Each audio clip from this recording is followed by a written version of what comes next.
All right, good evening. It is 6:01. It is May the 23rd, 2023. This is a special called meeting of the Town of Spencer Board of Aldermen, specifically for the purpose of a budget workshop. We have a few items with the budget to review and discuss tonight. So we have 5 of our 6 board members here present this evening. And we do have a quorum, and we'll begin with an invocation as well as the Pledge of Allegiance. If you will, pray with me. Father, we thank you for this opportunity to come together as a decision-making body tonight. We thank you for all the time that our staff has put into developing our budget for the upcoming year. We ask for your wisdom, your discernment, and your guidance as we work through the budget this evening and the important needs of our town. Amen. Please rise for the Pledge of Allegiance. I pledge allegiance to the flag of the United States of America and to the republic for which it stands, one nation, under God, indivisible, with liberty and justice for all.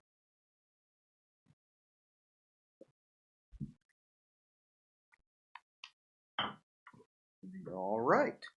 So there are 3 specific items related to the fiscal year 24 budget that we are going to workshop this evening. The primary purpose of tonight's meeting was really to focus on the fire station expansion project. I know our board expressed an interest on trying to find ways to push that project ahead, given the need and the urgency of it. And so we will start with that this evening, and I'll turn it over to the town manager for introductory remarks. Thank you, Mayor and members of the board, and I would invite Chief Lanning and Deputy Chief Lewis to come forward and jump in here.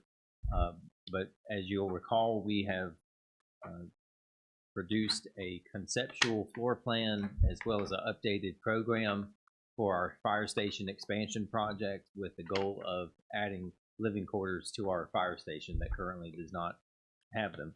And the result of the study in those conceptual plans was roughly a $10 million project that would not only add on the needed square footage for the expansion, but also renovate the existing space to repurpose it, also address the roof issues that we're having with the building. So it's really a comprehensive, in the scope of what came out of the study, is a very thorough and comprehensive project. That is a big number, though, $10 million, and just, roughly, when you look at the debt service that would cost on a 30-year loan, for example, it's roughly $500,000 a year in debt service, just for that. And so that is really the discussion. There's a few sides of it. One is to make sure the scope of our project is right. Are there some areas that we perhaps can scale back or phase? And then also on the revenue side, what does it look like going forward? We've got some information to share with you tonight that, for example, looking over the next 3 years and the development that we're projecting, how that relates to the anticipated debt service, and then also what other opportunities might be out there for grants or other funding to go into this project. But what we hope to do is to establish, the path forward of how we get from here to there, because at this point it's a little bit foggy of how we get our arms around a project of that scale. One of the things that Chief Lanning has done in the last few weeks is he's reached out to the folks at Salisbury Fire Department. They've recently bid out a new Station 3. I think the bids came in favorably, better than they expected. Roughly, with our project, with our estimates that we got so far, we were in the neighborhood of $550 a square foot for new construction and $350 a square foot for renovation. And Salisbury project, I believe, came in, the low bid came in at roughly $450 a square. Yeah, well, I think the one they selected was $417 a square foot. $417 a square foot. So that's one thing to consider is how does the bidding environment going to evolve? But Chief Lanning, I don't know if you want to jump in and talk a little bit more about the specifics of what we found out with the Salisbury project and how that might relate to where we want to adjust our plans. So I think the first thing to remember is in our cost is there's $2.5 million of renovation, right? And that's unfortunate. And so I think that kind of almost adds to, hey, we're making an addition for the price that, or more so than what they're building a complete fire station. And yes, that is reality. Unfortunate that, our fire station is 21 years old with a roof that leaks on every aspect. 2018, I believe, got a FEMA grant to kind of repair and hopefully stop the leak. I can tell you over the past couple months that those same leaks have returned, right? So now instead of just a bare area, we're back to the kitchen. The training room still leaking. So just kind of keep that in mind that, there's $2.5 million there that is not the addition.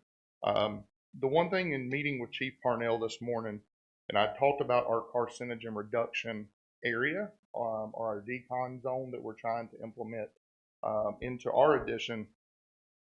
They have something similar to what we have in our current building now.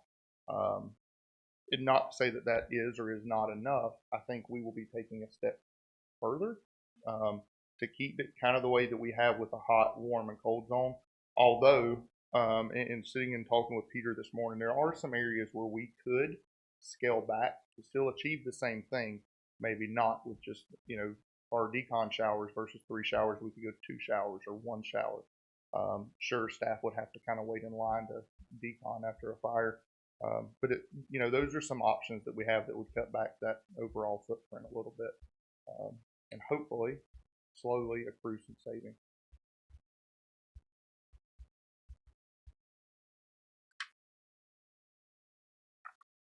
And the decontamination itself is a topic because when this project was originally thought about several years back, that wasn't even a factor, in the programming. And of course, now it's an important factor. It's something that we do want to do. It's just a question of how much square footage really should be given to that use. Well, and so that's what I want to ask, and I don't see it necessarily in the breakdown.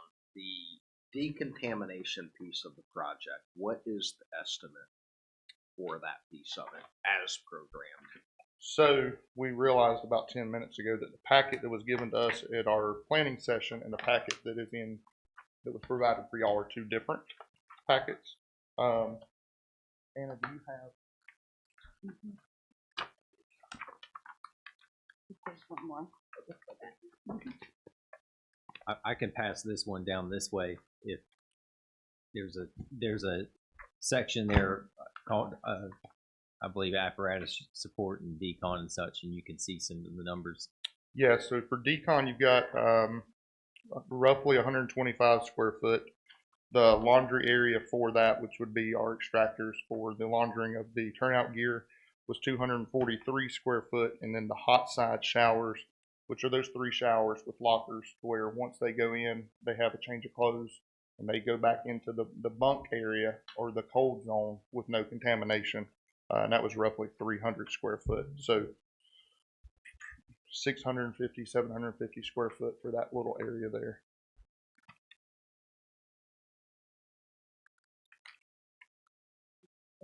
So I guess what I'm looking at, though, what is the breakdown? Do we know the cost for those specific facilities?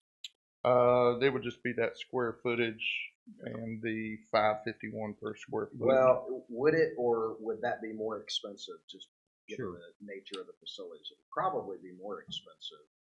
No, we'll have to. So we already have an extractor, and we were going to just reuse that versus buying new. We were going to have to purchase a gear dryer. We currently don't have one. We just hang it up in the bay and let it air dry. So there is a little bit of cost that would kind of be added to just the floor and walls. What did we say the total square footage was for all of that? For those three things. Yeah, decon, laundry, hot side It shower. should be 311. 668. 668 square feet. So that's roughly $367,000 for the decontamination units in a budget of $10 million. I mean, so here's my thought on Which is that. like I a mean, third. that is our insurance policy to make sure that our staff are protected, that they are, that we're not contributing to carcinogenic loading with them. And while it is a large expense, it's a small expense on the overall project budget. As we start thinking of things, whether we cut or not, that would be something I would say that, at least my opinion, should not be something that we cut out. I think as we start to work to attract and recruit full-time firefighters, I think that's something to be able to tout for their safety and well-being. Yeah, it's definitely a concept that, at least thus far, I mean, there was an article in a nationwide magazine the other day praising a department out west for it, and it's not a concept that has made it to the East Coast yet, unfortunately, at least to this degree, other than posing yourself off on a call inside the fire truck and changing gear when you come back, right? That historically is the limitation of that, which only removes so much.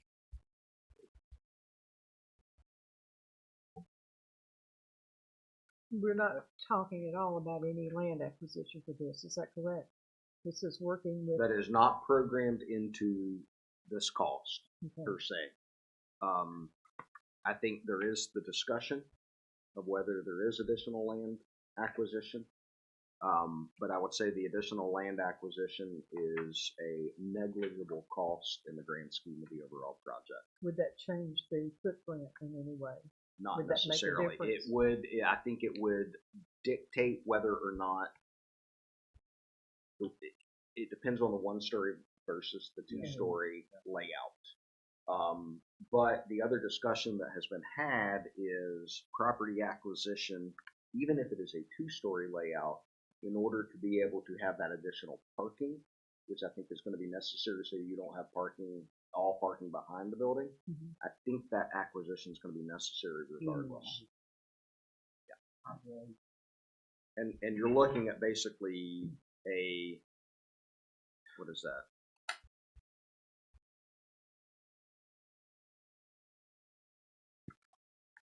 So about 1.5% of the overall project for land acquisition. You mentioned the bids came in cheaper, which I mean that's 20%. That's a big difference. Is that consistent? And it's an open question. Is that consistent for a two-story or a one-story, or is it something that a one-story is more likely to come in lower than a two-story? I mean, I'm asking. So the big things for a two-story, obviously your stairwells, your elevator, and so I don't know if that really answers your question, but there are some additional costs with a two-story that obviously we won't have with one-story. I know for us, the second option was kind of a better, because our admin offices were practically sitting a couple feet from 3rd Street on the one-story addition. Now again, if property acquisition was a thing and we could move forward with that, then that could kind of be shifted a little bit. But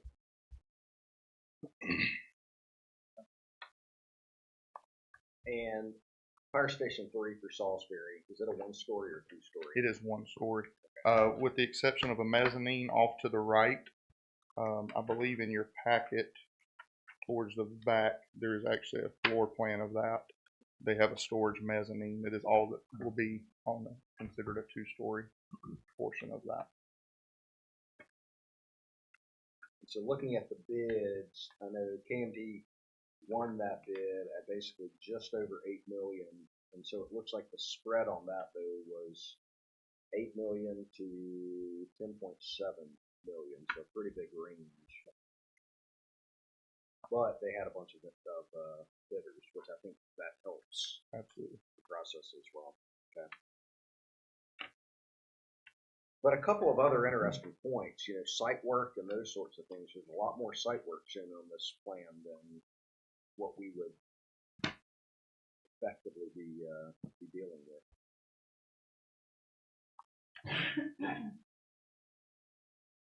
So I guess, I mean, my thing is, you know, do we bank on 10 million or do we bank on it being less than that? I think you have to bank on the 10 million and hope that it's less than that, right? I find it hard to believe that it's going to cost 10 million though. But better to plan for that case than not.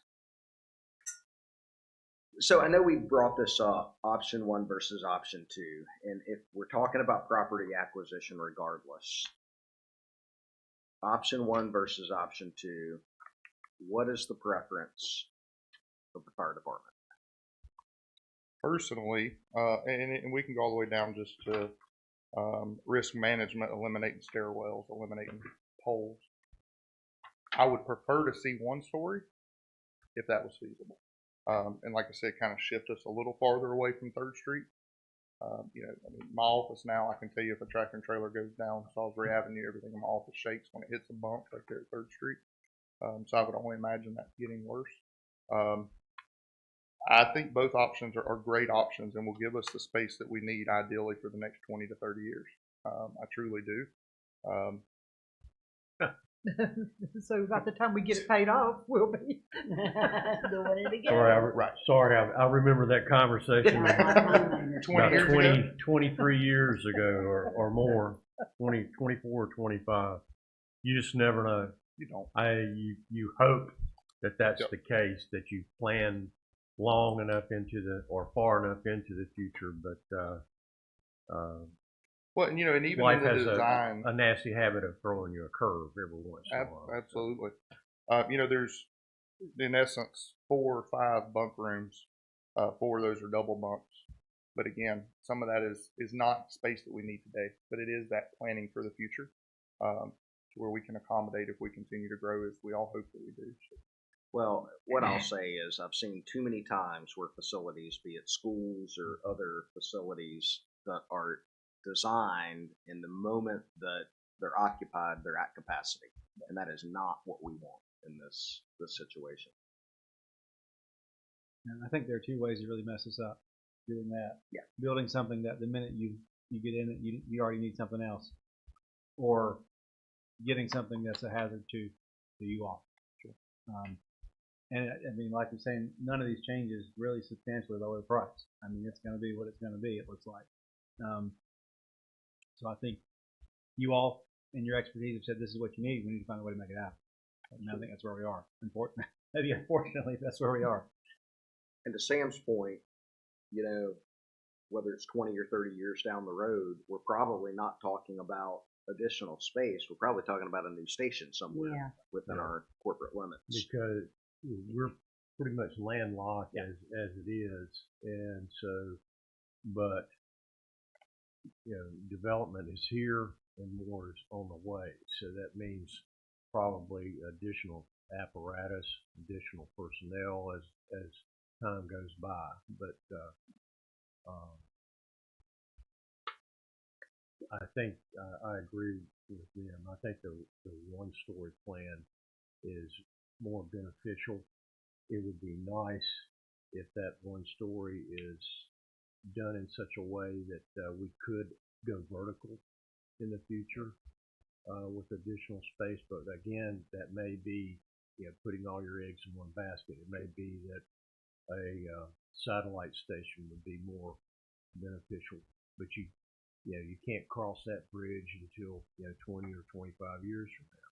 That's it. So one of the other things I think is, you know, if we move forward with this, we have an opportunity to allow the facility, as we renovate and expand, to serve multiple purposes. And I know that's one of the things you brought up, is being able to plan for community meeting space, that sort of thing, within this new space. And I would encourage, and I don't know what the board thinks about it, but I would encourage us to strongly consider making sure that we programmed in that type of space as well, something that's flexible. I guess one of the things I look at would be like the new West Orion Fire Station in Cleveland.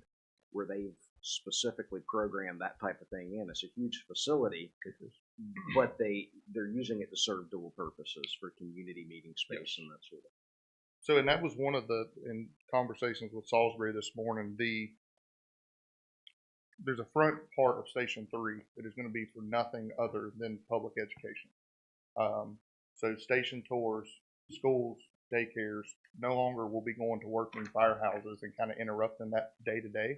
Fire marshal's office will be staffed out of here, but they will have their LaFrance that they restored, as well as training props for children inside this station, kind of its own designated area.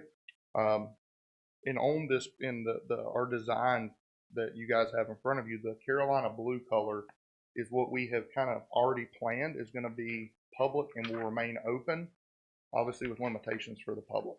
And, you know, obviously we're going to redo our kitchen, but part of that was remodeling the existing kitchen where the training room could be used as an event space. The kitchen, if somebody wanted to have a birthday party, they could, you know, prepare meals in our kitchen, just kind of clean up after themselves, and we would obviously police that.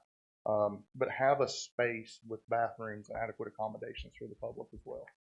One additional thing is that Cummins diesel generator, is it going to be sufficient to provide for the added footage? So they believe that it will.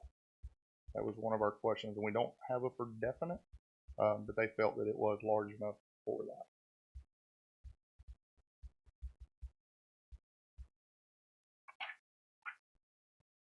So the $10 million question for Mr. Softly, as y'all have looked at this and the options, you know, what are the ramifications? What are our options when it comes to financing? I know, you know, from the perspective of debt service, we have a relatively low debt service, even though we have this facility that we're on the hook for the next 29 years. But what have you run as far as the numbers, and what are our options to consider? I took a look at it, and the first thing obviously you need to make sure you understand is what 1 cent of the tax rate we pay, because that dictates a lot. You talk about affordability. 1 cent based on the proposed valuation numbers that we received from Rowan County equates to $36,303 a year. That's what 1 penny of a tax levy would generate. If you're looking at this facility, going back to Alderman, Morgan, and longevity, you know, I would not recommend more than a 30-year mortgage period. And if you look at 30 years, the rates unfortunately have been going up as the Federal Reserve has gone up. Fortunately, we have a rate of 2.75 locked in for the garbage truck. I have to go back and verify that, but that's with the USDA, who would probably still be lowest. I took a look at interest rates since what it would look like at 3%, 3.5%, and 4%. Could have gone higher, but it gives you an idea each time you go up 0.5% what that additional cost is. So at 3% for a 30-year mortgage, paying 2 payments a year, which is typically what most banks would look for, you're looking at debt service annually of $507,369. Now that assumes you put no money down. You finance the entire cost of the construction.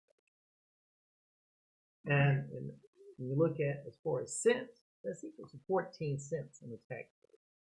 Now, I have to admit, that's a lot better than when we first did this before we had numbers from county and revaluation. At that point, it was going to be over 20 cents. So that's what the revaluation has done to make it more affordable, so to speak.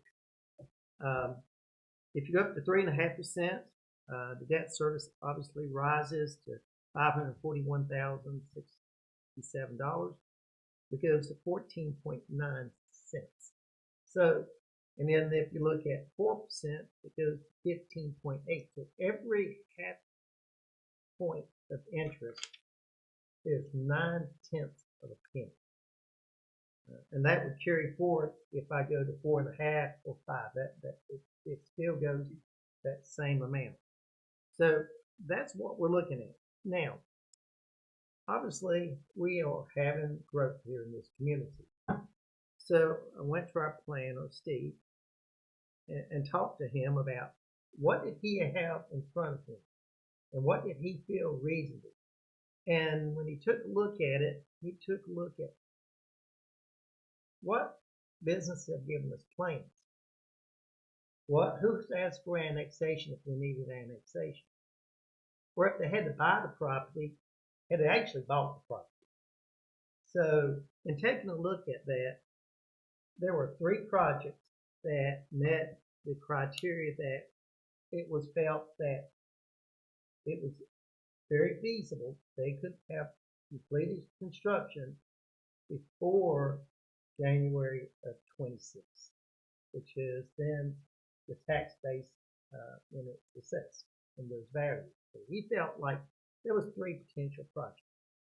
The total tax base, based on the information that has been provided to him in the town, is $98,500,000. Now, 2 of those projects qualified for, based on the current incentive policy that the town has, of 75% reimbursement. 1 qualified for 50% reimbursement. Now, I assume that if you qualified, you would ask for it.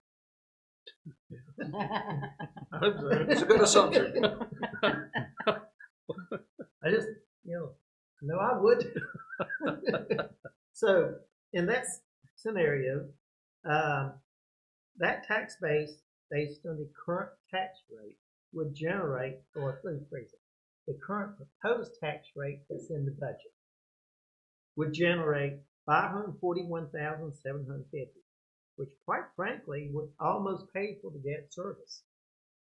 Except we do have the incentives. So when you look at the incentives, that would be for those 3 businesses. Incentives would total $374,000, which would still leave a net of $167,750 each year that the town would still generate over and beyond what is currently being generated today. And that's equivalent to 4.6 cents in the tax rate. So the positive is that would buy down that increase some, assuming each of those projects actually were done. And again, these are projects that Steve felt confident about.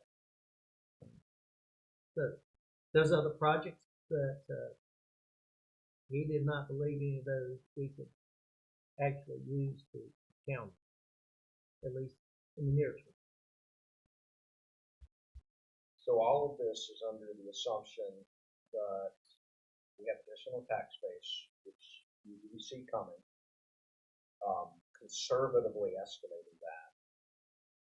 And then with the incentives estimating that there would likely still be an additional tax burden on our residents because of that.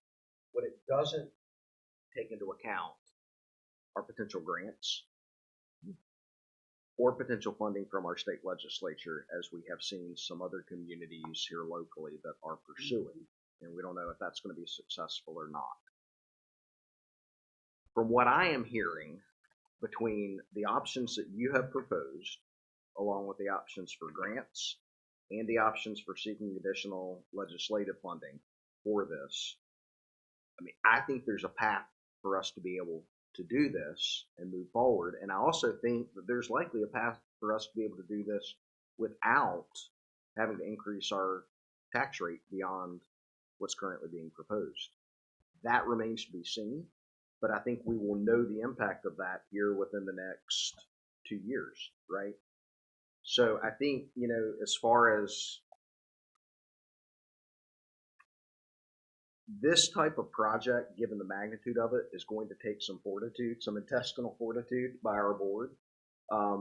and by our management staff to be able to move forward with, but it's a necessary thing for us to be able to do to continue the type of service that we are known for, to continue our Class 2, potentially Class 1 rating at some point in time, and to accommodate the growth that we are seeing to be able to serve that.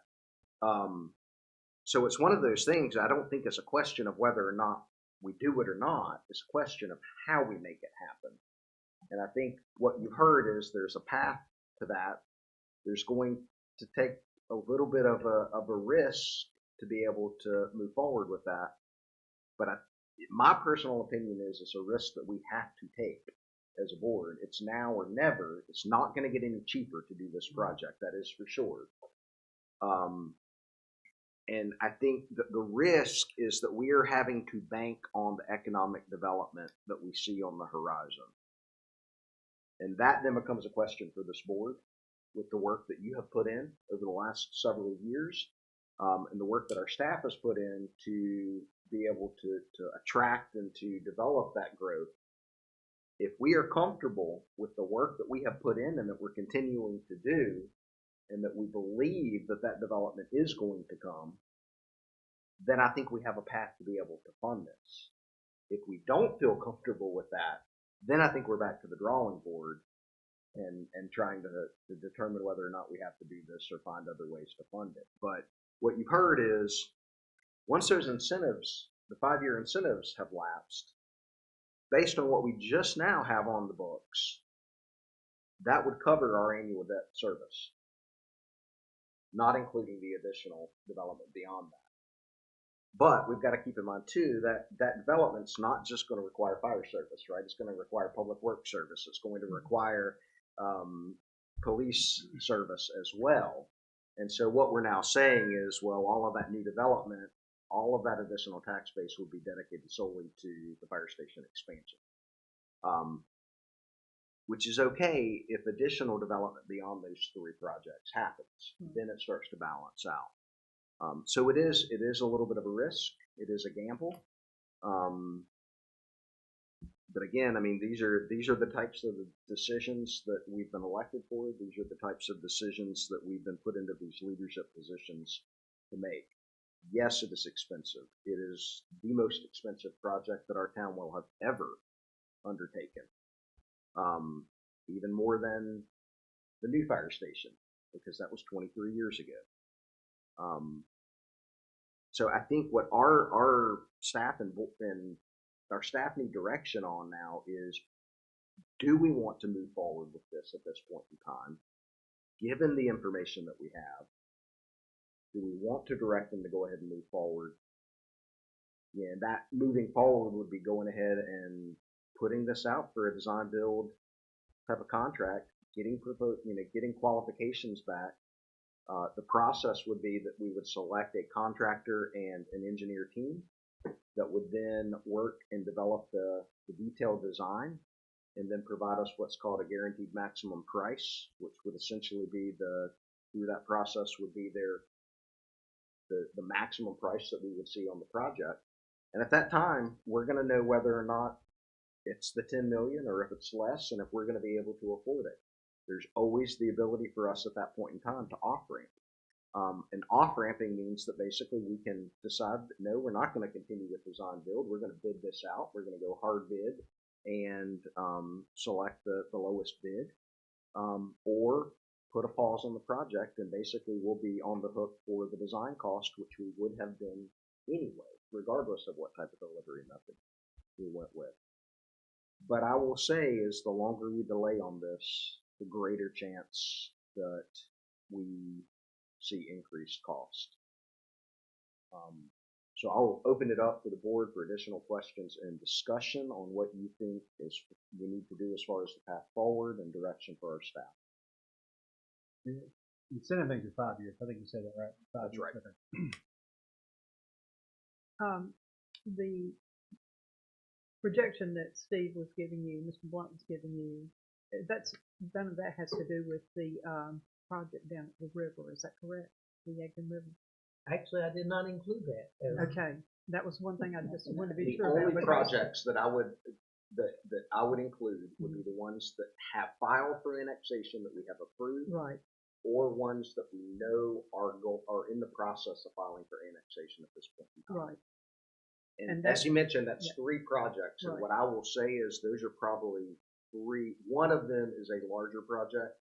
The other 2 are the smaller of the 8 or so that are on the books. So Right. I think beyond the 3 that he's conservatively banking on, there are quite a number of other ones that Right. may be That are, larger. yeah, okay. That's. I mean, there was one very large one, but it was going to be a year, maybe 2 years further out. Mhm. Yeah. All right. What's going to be the cost for us to select an engineer and design specialist to do this? Is there a certain percentage on the cost as far as that goes, or? So it will depend on the delivery method that we choose. If we Okay. choose a traditional design, bid, build contract, which Yeah. would be where we hire an engineer, Right. they design it, and then we go out and we hard bid it and select the lowest bid for a contractor, and then they build it. What we would be on the hook for would be a percentage of the estimated construction cost. We would negotiate a contract directly with the engineer. That cost is typically going to be anywhere from 10 to 15% of the overall project cost for the design. And then you have to also include the construction administration piece of it, where they're reviewing shop drawings, doing inspections and everything like that. That's anywhere from another 8 to 10%. So that's not included in these figures here. Is that correct? Correct. Okay. However, in a design bid or in a design build approach, Yeah. it's a little different, because what we're going to do, North Carolina, their design build approach requires, it has to be qualifications based, right? So it's not going to be where we select a contractor based on the low bid. We're going to select a contractor and an engineer team based on their qualifications, right? They're going to submit a qualification statement. We're going to get to pick who we believe is going to do the best job and the best quality work for us based on not only the contractor, but the engineer. We get to select that team. Right. And That's then, something that Concord's doing that you were trying. right. And I basically, want to go further than that. Yeah. I want some guarantees. Okay, I've been through this before with the station, and unfortunately, an architect was selected outside the parameters that were supposed to have been chosen. The architect had never designed a fire station before, and we've been paying ever since. I want some guarantee that if they see one single drop of water coming out through the roof, then they're opening themselves up for potential lawsuit. We've spent money after money after money and grants thrown to correct a situation that should have never happened. So in this new phase, I think that it's not outside reality that we should say, look, this has happened before. We don't want it to happen again. yeah, and I would say that with the design build approach, you have more control over that, because what you get to pick is a contractor and an engineer team that hopefully has worked together in the past, but at the very least, the contractor and the engineer have vetted one another to team up, that they've worked on this type of project before, and they have qualifications to be able to show example projects, to where they both designed and built quality projects for fire stations. And so that is definitely an advantage of the design build process. The other is the expedience to which these things get built, because they're able to have schedules able to happen faster. It's always a toss up whether the design build approach is more expensive or less expensive or comparable to the design bid build approach. But what I will say is, one of the things to keep in mind is time is money, right?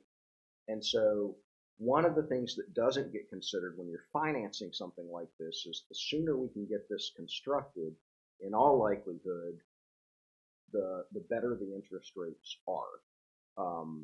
And so that does lead to a cost savings. And I am a big proponent of traditional delivery, but there are times and projects where the design build approach makes a lot of sense, and it varies by each project and each client. And I mean, in my professional opinion as an engineer, this is the type of project that makes a whole lot of sense to do design build, especially given the things that Sam just mentioned. Yeah. So when you talk about the cost, Yeah. the cost of the engineering and the contractor, if you go design build, Yeah. it's all lumped into one, I understand that. right? I understand that. And so what you're probably looking at is the overall cost, the budgeted cost, the overall for a design build package is probably what you're looking at in that. But just like Sam says, we need to make sure we get an engineer who has worked on fire safety. Absolutely. I mean, And that's that's the one of the key qualifications things. piece, right? Because when they submit those qualifications, there is no way that the staff and this board would select a contractor engineer team that both the contractor and engineer had not had experience on fire stations before. I understand. And hopefully have had experience working together before. I agree. I mean, that's the key to any good job if you got people working together. Right. And I've seen that myself. Who is working with KMD as the engineer on this project here? You know?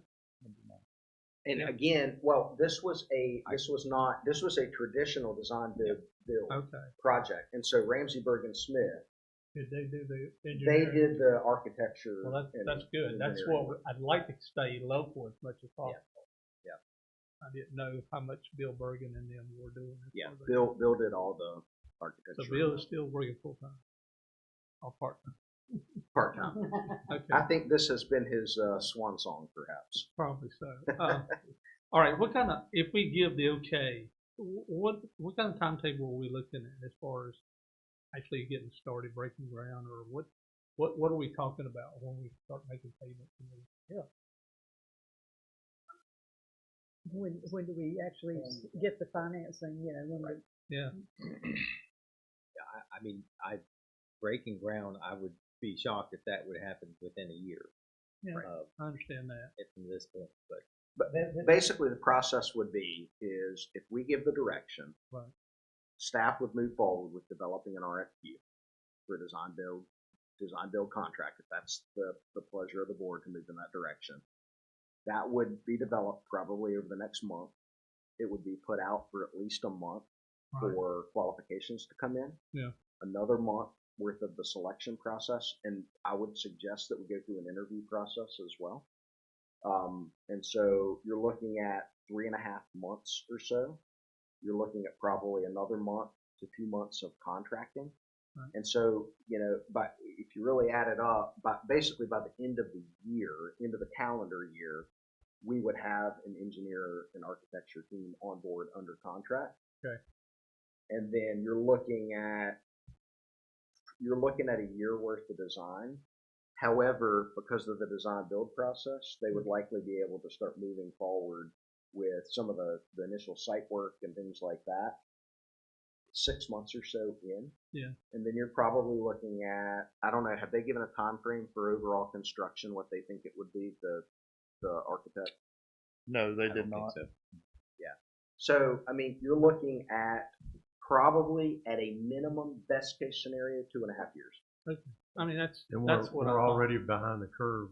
They're Right. already using a room that was supposed to have been used for training as a day room or for sleeping quarters. Michael, I got a question for you. Yes, sir. What's the possibility, you know, the other items that we said that could help fund this is grants and additional legislative funding. How's that as far as that goes? What are the possibilities on that? So I know as far as legislative funding, the last I heard, there's a community very, very close to here that's still looking positive for them. So that's always a possibility, right? Just reaching out to our connections on the state level. As far as grants, I'm not going to say they're not out there. The one that I'm very familiar with is AFG grant. Like I said in the board meeting last month, is just to be mindful. Do we want FEMA funds for a fire station or FEMA funds for personnel, versus sitting here fighting for which one. So which one do you want? Yeah, I was The starting to say, which safer one? grant is the FEMA, is that correct? Yes, ma'am. Okay, Yep. and it So is AFG specifically and for, SAFER are both through FEMA. okay, but the safer is specifically for employees, is that correct? That is correct, yes, ma'am. Okay, In conversations with Chief Parnell, he did say that the grant funding, as far as AFG, Yeah. they have tightened those restrictions to where it's almost kind of like your volunteer department that serves 300 people. That's who they're giving stuff to. That even Spencer may serve too many people and have too much population to kind of what that pool that they're looking for. Right? It doesn't mean we can't put in for it and hope for the best. It is in terms of FEMA funds. Obviously, this is going to be a huge undertaking by the town. So I feel like for us to accommodate both the way that we need to, the way that our community and the citizens deserve, and the service that we should give, kind of leave staffing with FEMA. Again, over, I think it was 2.3 million over 3 years that those positions were going to save the town. Obviously, those costs are accrued after that, but we need both. Unfortunately, high budget things. So, I mean, I would keep in mind too, there are other avenues for grants that we could also pursue. There are different foundations and things like that, and so it may not be a giant sum from one grant, but we can cobble together. We've proven that we're good at doing that. And, even $1 million worth of grants makes a huge difference in the overall debt service and everything like that. The other one, the legislative funding, that basically comes from appropriations from the state legislature. That then comes down to staff and our board, basically advocating to our local representatives to get that in the appropriations as part of the budget each year. As you recall, we have recently done that to try and get our additional funding for the ED 5861 Greenway project. Yeah. And so, timing wise, it works pretty well if we're able to get that, in a year or two to be able to go back and try and get additional funding for the fire station. I think is a reasonable request. Our neighbor Just don't let Joe Morris get involved, or we'll never get it to it.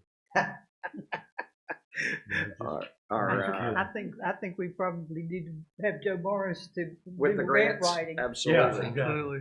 Our neighbors across the way in East Spencer, they are the ones that are pursuing that additional money through the state legislature, and that was kind of lumped in with the appropriation that we had requested for our Greenway, and they're requesting a significant amount.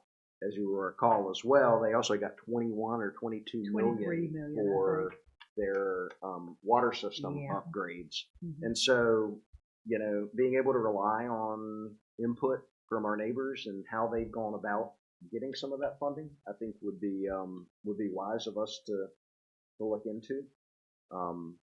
We're gonna have to work for it. That's what I'll say. And I would say for our board and our staff, I would much rather us put the legwork into working to get other people's money, as we call it, as opposed to having to increase the tax burden on our residents. And I think there's a way to do that. It's just going to mean we're going to have to dig deep to find a way to do that. Keep in mind that I think the safer funds is help paying salaries this coming year. But after this coming year, we don't know if we're going to get funding as far as that goes. Yeah, so the grant would cover 3 years. For 3 years? Yep, and at the end of year 3, obviously that burden was 100%. Okay. And when will we hear from that? So they have started the recruitment and retention portion of that grant. They started awarding towards the beginning of this month. Historically, and I say historically, we're talking about the government, so it's different each time, but historically, June, July, they start awarding SAFER grants. And then obviously they do that until the funds are exhausted. One other comment is that everybody's fussing about taxes, and I understand that. I'm paying taxes just like everybody else is, but from an outsider's viewpoint that lives in Spencer that's struggling, they're seeing well, we getting a new garbage truck?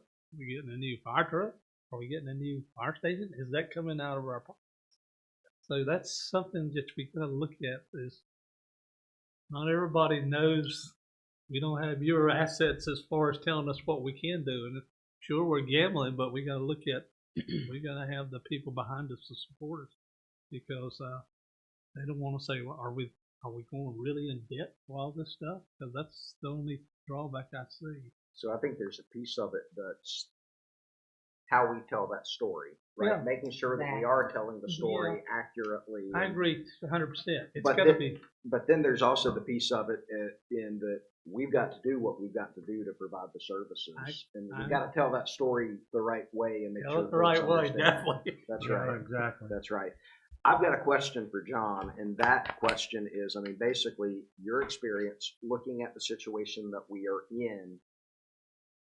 Is this something we should move forward with at this time? Do we have the capability? What type of, as far as our debt service, it's going to be a significant hit to our overall debt service. What type of financial and fiscal position does that put us in? Although some people may disagree, the tax rate is actually low. If you compare it to many communities across the state, it is low. If you're proceeding, the positive thing about this whole piece is that there's a process, and you will have a potential contract that says, here's what the cost of this project is going to be. At that point, you can take a look. Is some of this development occurring that we had thought it was going to be? Or maybe more, or maybe not as much. We'll have to go to the LGC for financing, even though that there may be still some USDA funds available, because the town would still qualify for that. But you're going to have a point that you're going to be able to say, okay, this project is only $9 million. It's not going to be $10 million. Or wait a minute, this is going to be $11 million project, and we don't have this stuff. So you're going to have a point, even going down this path, that you're going to have a chance to sit back as a board and say, okay, do we pull the trigger to start the construction process? Because you're going to have to do a lot of architectural and engineering work is going to have to be done to get that price. So, and of course, yes, unfortunately, that work would have to be paid for. But you're going to have a point before you actually start putting shovels in the ground to make a decision. Do I proceed or do I not proceed with this project? So I think you proceed, see where we end up at, see what the tax bases look like. Do we get some of these projects? Hey, maybe some of these don't ask for incentives. Well, I'm not being. I mean, Introspect has had several projects over the last few years that qualified. They didn't come ask for money. So, and obviously, I think everybody knows they've got a number of projects still on the table. And too, John, is there a way that we could leverage the state, since we're providing fire service for probably the largest museum facility on the East Coast, or one of the largest? Is there any way that we could, go to the state and ask for a little bit of help in these? That would be through an appropriations process. So, probably realistically, if we get started now, it's not unlikely that it'll still be this time next year before we start getting to the point that we truly know where we're going to be at. Oh, by that way, next year, that budget process for the state would be probably somewhat similar position. So there are opportunities, and obviously that is a great way to try to help justify some of that funding from the state. And as part of that appropriation process, our local legislators look to us to develop a business case for that funding. And so as you do that, then being able to point back to serving a state resource in the Transportation Museum with that, I think helps that business case immensely. So the short answer is yes, proceed. You got a chance to sit back before you get started and really expend big dollars to make a decision. Do we move forward or not move forward? You're going to know a lot more a year from now. A lot more. What we can't do though is sit back and fall into analysis paralysis. I look at some of the things that one of the mistakes, I think the worst mistake, if we underfigure what our future growth is, because then people would sit back and say, why didn't they plan this ahead of time? Because I look at like Mooresville, which is, their school systems are far behind, and their fire stations are probably far behind the people demand. Yeah, it's a gamble, but you know what? Maybe it's got to be worth it if we're thinking ahead and thinking optimistically. I mean, hopefully the board is optimistic about this, which I am. And only other, I'm sorry. The other question I was going to ask, we've been talking about the budget based on a 55 cent per hundred basis. At 3%, are we looking at adding another 14 cents to that 55? Is that what we're saying? No. It would not be that. I mean, that if we were to fund it solely, the debt service solely on tax, okay, yes, that it would be would be 14 cents. But what we are saying is with the proposed growth that we're expecting just in those three plan developments, that would actually, not counting incentives, once the incentives are up, that would cover our debt service. For those initial years, we would have to cover a gap of a certain amount. And that could be up to 5% on the tax rate to cover that gap, or preferably through grants and appropriations funding from the state. Yeah. I mean, my preference is that we find a way to do this without having any additional tax burden on our current rate. Yeah, I think that. Now, I mean, like you say, we're going to have to assess that, but we don't have to assess that now. Yeah, we have to assess that in probably in the next year or two. And I would say that we would have another budget year to decide where we have to go with the tax rate, and by that time, maybe people will have forgotten how much their evaluation put out. Because that only happens every 8 years, right? Every 4 years. Okay, yeah. 4 years. When you look at all the projects on the horizon, each of these projects, you will be expecting, if they have an issue, or emergency, that there will be an adequate coverage. Yeah.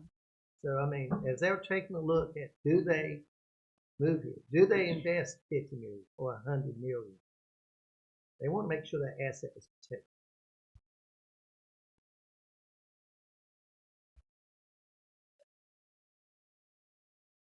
How do we determine, if we decide to go with, how do we determine whether we're going to bid this thing separately or with a contractor, engineer combined? So, I mean, what do we do? What's the first step as far as that? If I may, the process would be, we would actually come to you first with a decision on the design build in itself.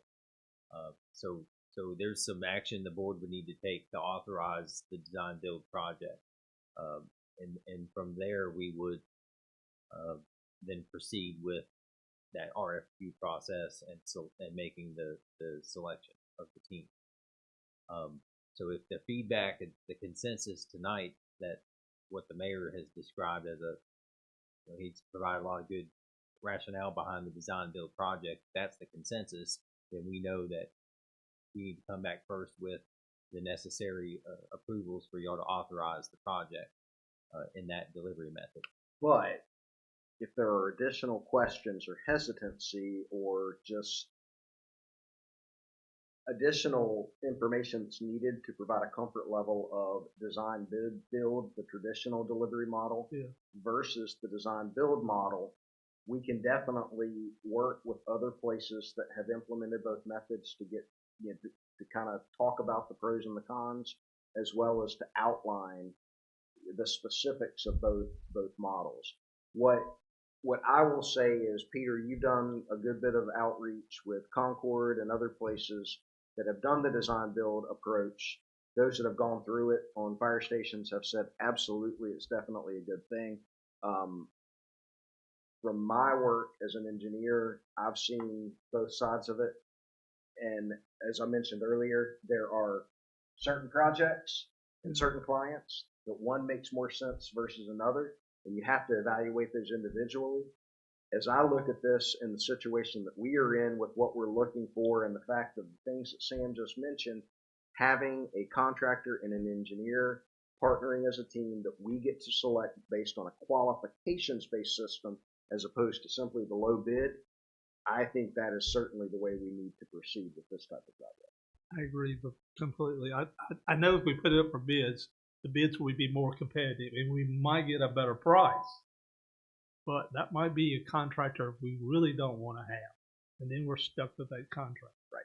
Yeah. So in some ways, the more I think about it and the more I know we've made problems in the past with the existing fire station. Maybe I'd rather stay locally as much as possible. I mean, I realize it might be in Cabarrus County or somewhere like that with a contractor or something like that, but it's better than having somebody out of Raleigh.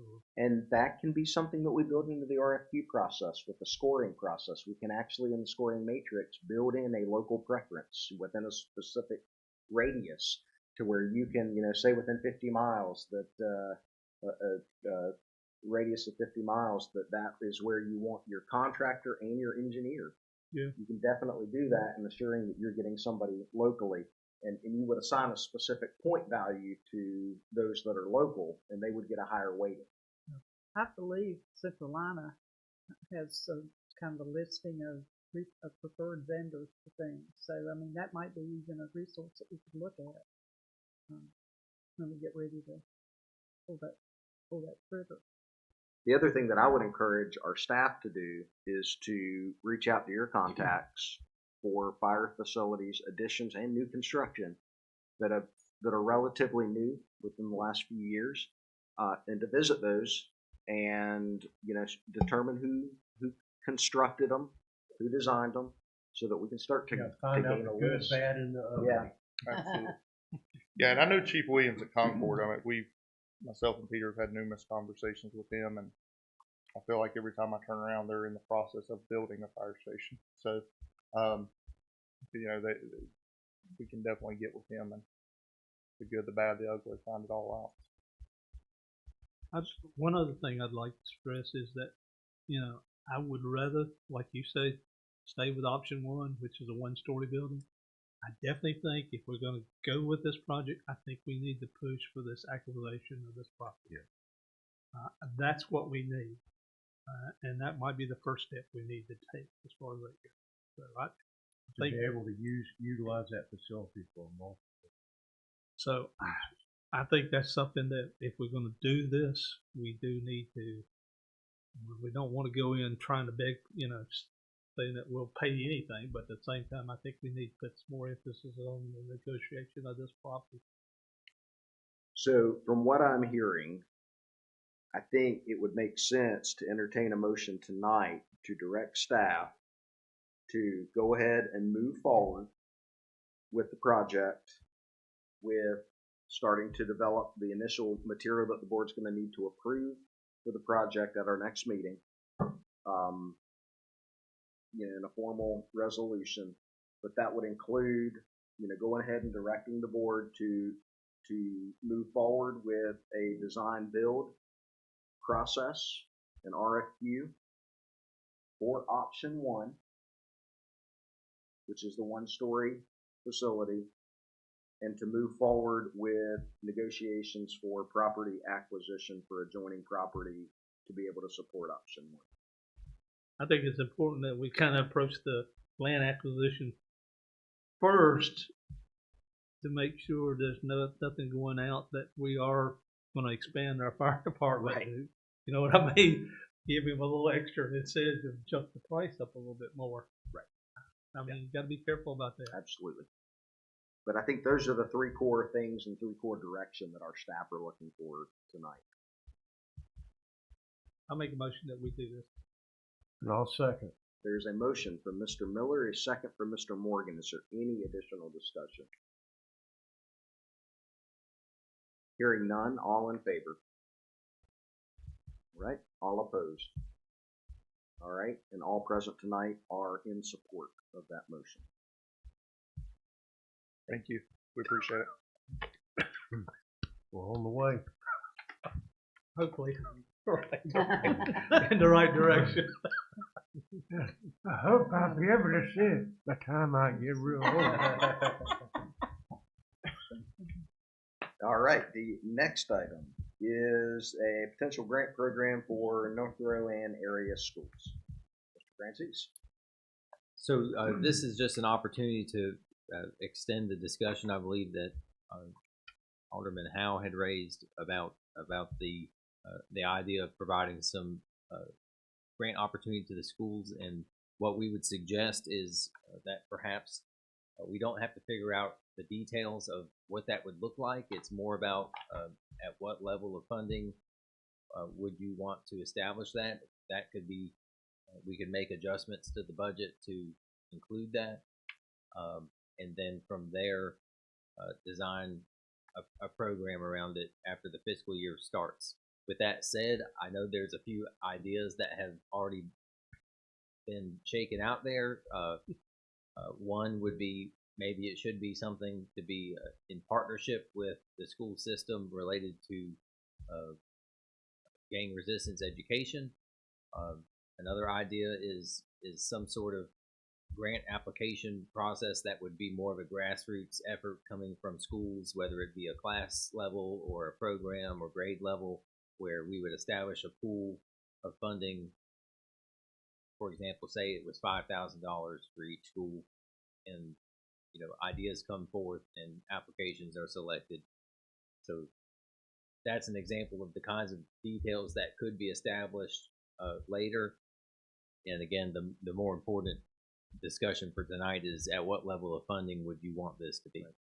And so, I'll say, Mr. Howe brought this to our attention. There is legislative precedent for doing this.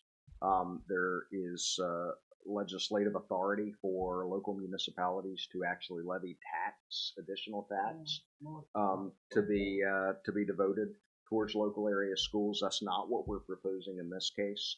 But what we are proposing is showing our support for our North Rowan, our local schools here within the Spencer community, stepping up and showing that in addition to the county and the school system, that we have a stake in our local schools and want to support them. The other thing that I will add is, as we talk about this, I think we ought to consider where the highest need is, given the current climate and current situation and current timing.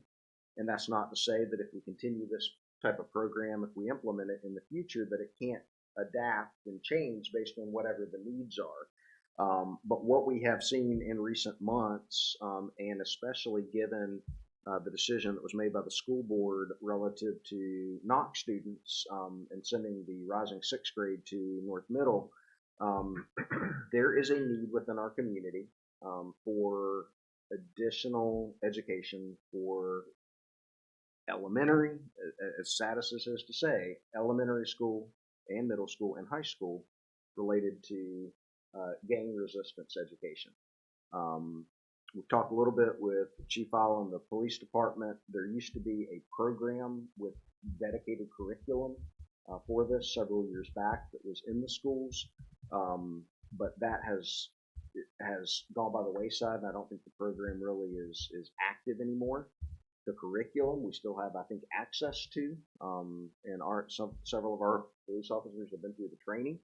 The other thing I will say is I've spoken with the DA, and there is a grant that they have received through the county to do gang education workshops within each of the schools. And so I think that may be a start, but that's just a short single day program as opposed to an ongoing thing. But it's definitely a start. And one of the things that I had mentioned, I think, to Peter, is given the need in our community and what we're seeing right now, and the need to get kids involved in positive positive behaviors and positive activities, and to educate them against the dangers of gang involvement. Yeah, that's a huge need right now. And so I think for us to be able to work alongside the school system to pilot and implement a pilot for that type of program that could be a model for other areas of the school system, I think that's a really, really good opportunity for us. And I think it's money well spent, given the current situation. Mr. Howe, you brought up a situation where, it'd be great to support some projects at local schools as well. And I think that's definitely on the table as well. And perhaps that's something as we get this program up and running, that once it's self-sustaining and hopefully the county and the school system buy into it, that may allow us to do a similar sort of thing with that, with project grants. So, I want to kind of get the board's feedback on what you think about, first of all, providing town funding to support our local area schools, and then, thoughts on priorities of where that money maybe should go to. Yeah, brought some input on the why of this more than Absolutely. Yeah. So colleagues and folks who are maybe following along or may read about this or hear about it in the next couple of weeks. I know there's probably folks out there, the school system has a budget of tens of millions of dollars. Why does little Spencer need to give with an arbitrary number of $30,000 to schools? What difference is that going to make? And I think the answer is, in the abstract, this is not going to raise test scores 15%. All kids are not going to be at grade level because of this money. That's not necessarily the goal. That'd be great if it happened, but that's not what we should expect from this. I can tell you, having grown up with educators, having spent 7 years teaching, and I've been gone for 9 years, but I don't think much has changed. There's a lot of money in education. It is not. Let me tell you where it's not. It's not with individual teachers in individual classrooms. And I was blessed as a band director. We had some outside funding sources, and I say that some, not a lot, but some. But most teachers, they get their what's called book money, and that's the money they have to use for schools, for classrooms. And it's it was about $250 when I was teaching. It's probably $300 now or something like that. Sure, they may not even have it, but that's what it was. So you think about a year long of pencils and everything you need to run a classroom, they have $250. It's kind of a joke. And so the thought behind this is that, yes, there's a lot of money in public education or education generally, but this would do two things. Number one, I think it would show that we're investing and we believe in our local schools in this town. Historically, as we talked a couple of meetings ago, there's been an outside perception, and I hope that's changing, that these schools struggle here. I can tell you, having gone to them and worked in them, that the sentiment is overblown. But nonetheless, if we're investing in it, we're putting literally our money where our mouths are. That says something, to my mind, to folks both within this community and without, about what and how we feel about our school. And I think the second thing it tells our students, and it tells our teachers, and hopefully the parents too, that we're willing to do that, and we hope they will too. They'll meet us somewhere, maybe not in the middle, but as best they can. So again, this is not intended to be a replacement for funding from the county or from the school system or from the state. This is not intended to somehow radically change education in Rowan County or in Spencer. But I think the hope is that this will spur some new ideas and some folks, be it a gang type education, which I think would be great, or other types of programs for folks to come forward and propose those, and then it shows that we're willing to do what it takes to build these up, to build our schools up. So I'll yield my time. That was my thinking there, and why I think it's a good idea. And regardless of the number that we agree on, I think we should do it. And I'll leave my comment there. Other board input or questions? Well, I think everybody knows how I would feel on this, and I would just say ditto to everything he said. There's never enough money. Teachers spend all the time out of their own pockets. It's just part of the job. I'd like to see something done to improve teacher morale too, because they really feel beaten down right now. It's a hard job, and it's gotten harder in the last few years since COVID. And you know, it'd be nice like if we gave $300 or $400 to each teacher of the year at the three schools when they're announced or something like that, or had a welcome back in August or September, and you know, had a barbecue meal or something for them. Teachers really appreciate stuff like that. It makes them know the community appreciates them. And usually it's the PTA that does it, but they're very short on funds too. And I like the idea of flexibility for teachers to be able to apply for grants too, and principals, because they know the needs of schools more than us. The gang education is probably should be going on in every school. And the parents need to be included in that too. It won't work without that arm too. So we've done it that before in the school, and it did help. I remember learning a whole lot. But this was way back in the 80s, and then it got dropped and yeah, whatever. So I mean, there's all kinds of needs for the schools. You'll never we can never fulfill all of them, but if we can let the schools know that we're behind them and let the kids know, and I'm constantly hearing all the time that Spencer needs to do more for our kids. And so this would be a way of doing things for our kids too, not just the kids in Spencer, but the kids in the North Carolina area. So.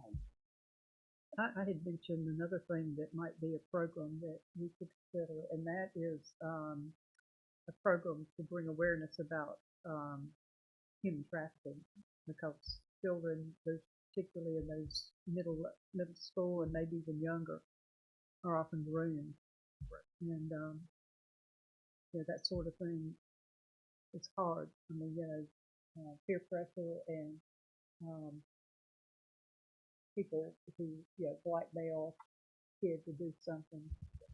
And I would say that that piece of it, the human trafficking and grooming piece, along with the gang piece, they all go hand in hand. They sure Right? do. It's that grooming piece, regardless of what the end result is.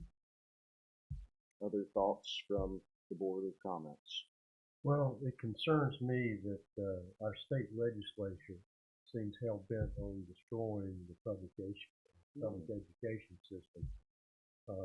They're now talking about doing away with school districts, and implementing vouchers where parents can take their kids, or their kids can go wherever they want to.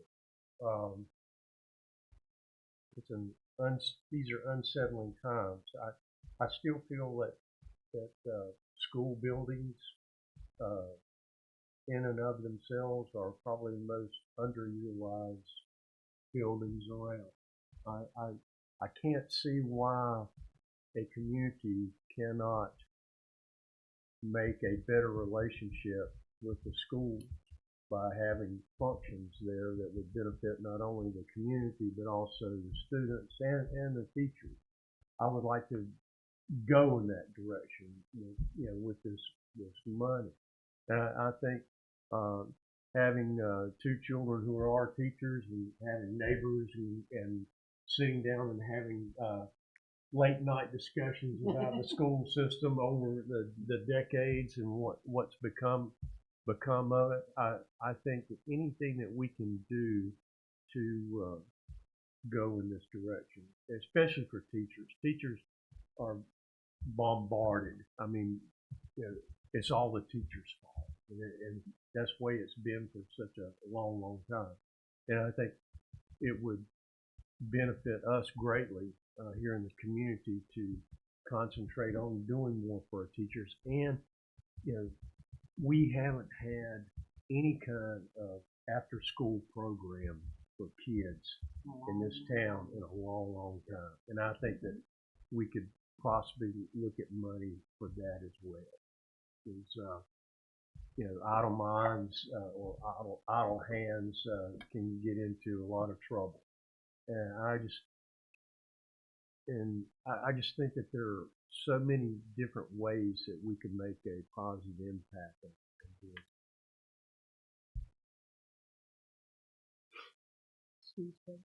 That's fine. We'll excuse Charlie. I thought it was your stomach.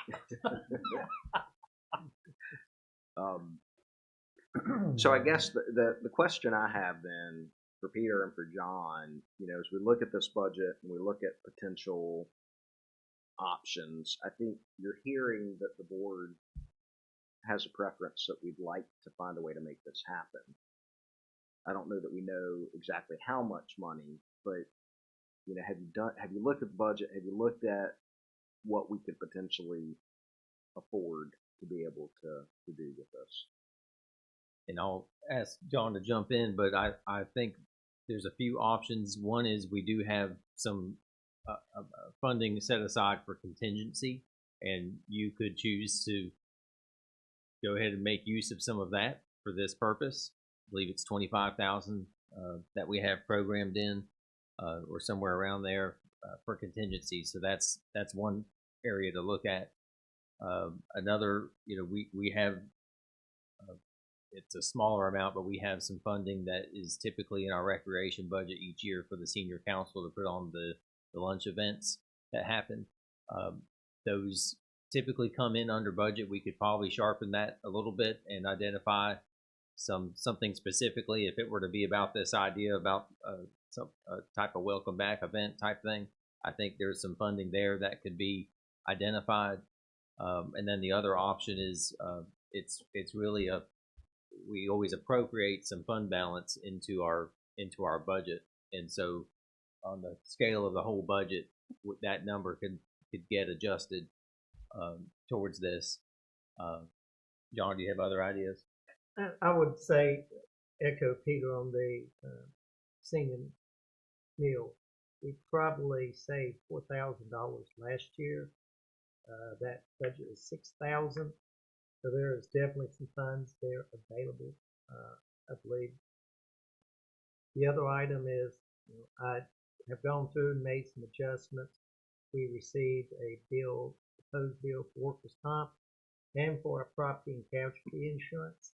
Between the two of those, that was about a $3,000-4,000 savings. So between the two of those, you got $7,000 or $8,000 right there, not even looking at contingency. So given that, I would make a suggestion to the board to consider allocating up to $15,000 for the upcoming fiscal year for programming related to gang resistance, human trafficking, basically educational programming in partnership. I think the caveat there is that we would expect the school system to match or go above and beyond what we're putting into it.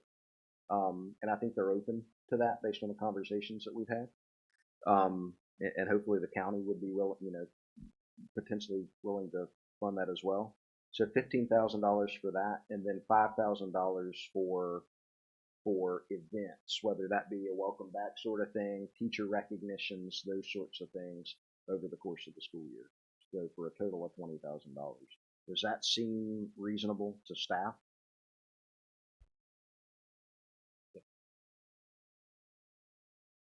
What are the thoughts from the board? Good start, yeah.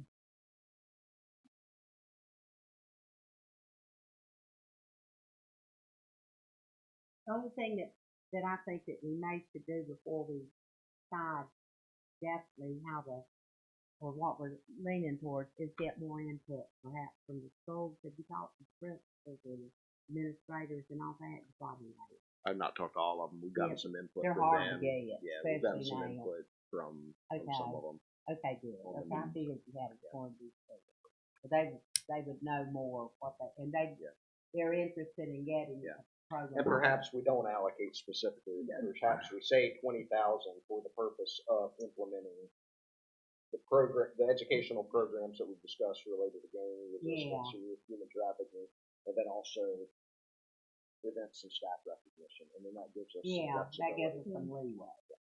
When I was working in the printing industry, I would get asked on a regular basis to donate notepads for bags that were going to the teachers coming back to school.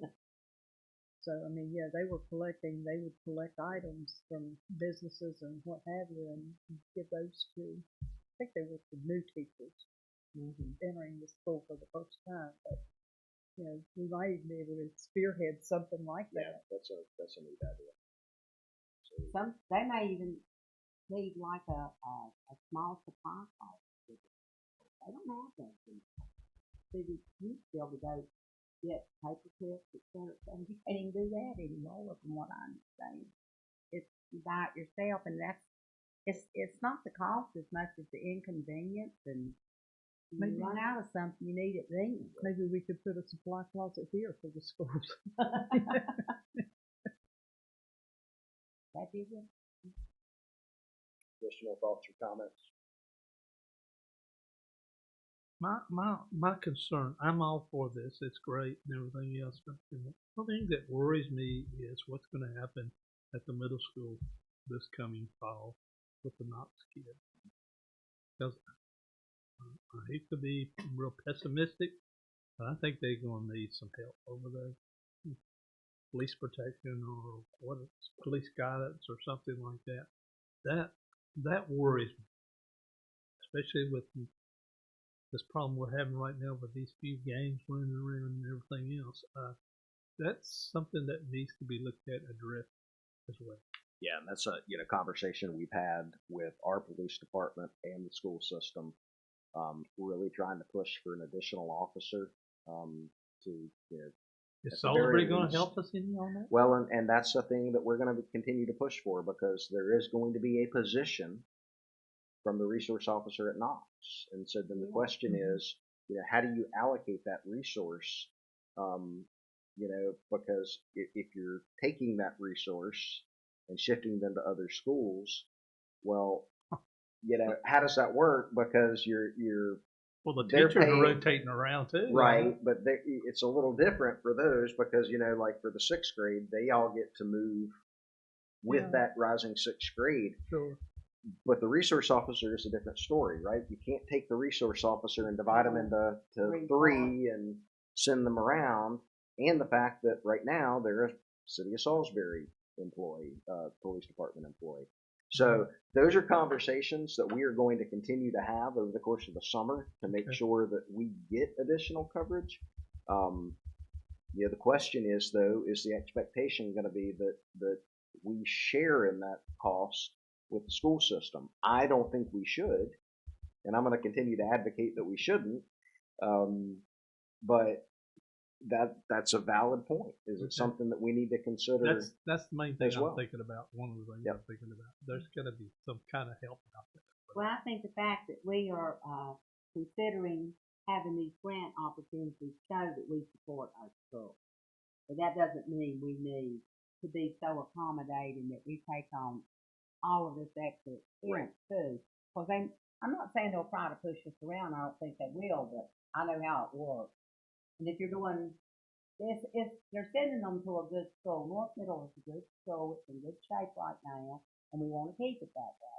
And I think we can. And in I agree with what Andy said. It might even be an opportunity, but we got to be ready. Well, that. Here's the reality. We just sat and had a conversation about expanding our fire service to support new development, right? And new growth. New additional students in our schools is the exact same thing. You've got to have the resources to follow them, whether it be the teachers, You don't want to be support reactive. staff, You want to be proactive. resource officers, all of We that, got to right? plan And to for it. provide protection for our citizens, children. Right. Yeah. I definitely think that's the way we need to go.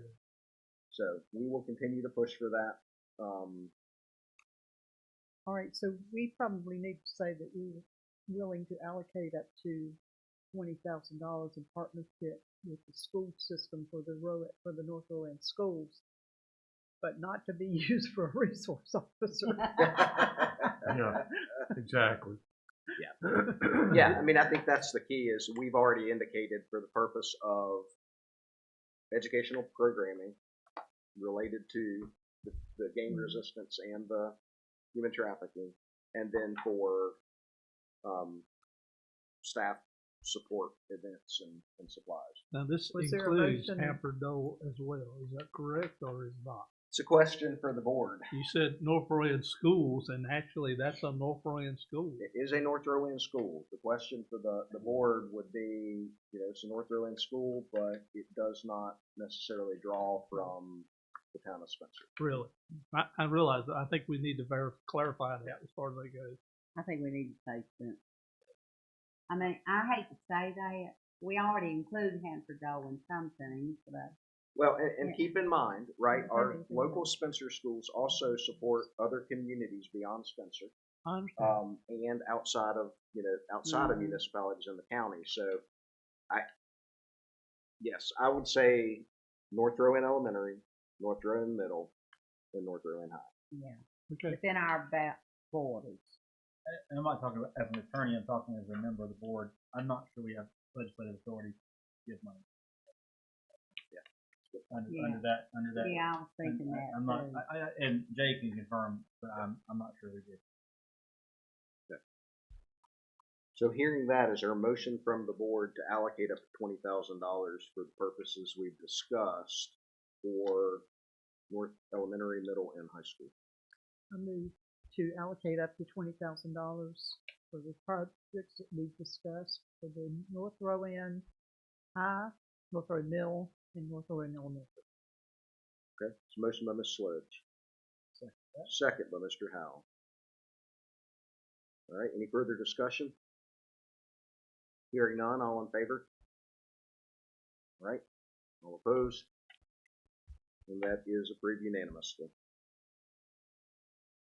Okay, thank you all. All right, next item, town support of 'Tis the Season Spectacular Parade.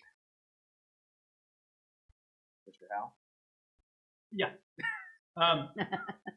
Yeah, Peter and I talked about this when we, I guess after we met for lunch was the next day? Whenever it was. Sometime since our last meeting. I guess my question was, I did not see it specifically in the budget, and in light of what we went through last year, it was not so much whether we should or should not, but I just want to make sure that it was in there, or not in there, whatever it was, that we were aware of that, and that the amount, if anything, was there, because obviously that was a substantial part of the last 4 or 5 months of our calendar year last year. And I think along with that, given the conversations we had from September ongoing last year, was this an opportunity to, at the same time, engage with the folks in charge of the event to make sure that we don't have a repeat of last year where feelings are hurt and everyone's kind of looking at each other with their arms up. And it went off without a hitch. It went well.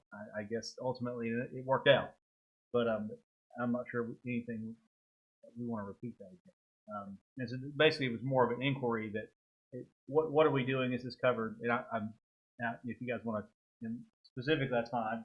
That's why I asked. Yeah. So as far as budgeting for the event, the costs are related to basically that the town incurred related to sponsoring the float, which I believe is $750 or $800 for the professional float, which I think has been money well spent by the town for visibility within the community and that sort of thing. Beyond that, the other costs incurred by the town are basically the cost for public works and our fire department and our police department to provide coverage and cleanup and everything during the event. So I think a lot of the heartburn came in rounding up volunteers. I think there's also been some heartburn relative to sponsorship of the parade, not from the town of Spencer. I think that was clarified during the process, but sponsorship from local businesses and those sorts of things. And I think there is recognition, but Salisbury is a town of 37,000 people versus Spencer's a tenth of that size. So I think there is some recognition there. Let me also say the city of Salisbury put in zero. Right. So I don't know why we should. I hate to say it. That's right. That's right. Agreed. And so I think as far as that goes, I think we've come to an understanding with that through much pain and suffering and heartburn over it. So I think we will be in a better place this year. What I do think, I mean, I cannot thank Steve Miller enough for stepping up and doing what you did to help organize our local volunteers.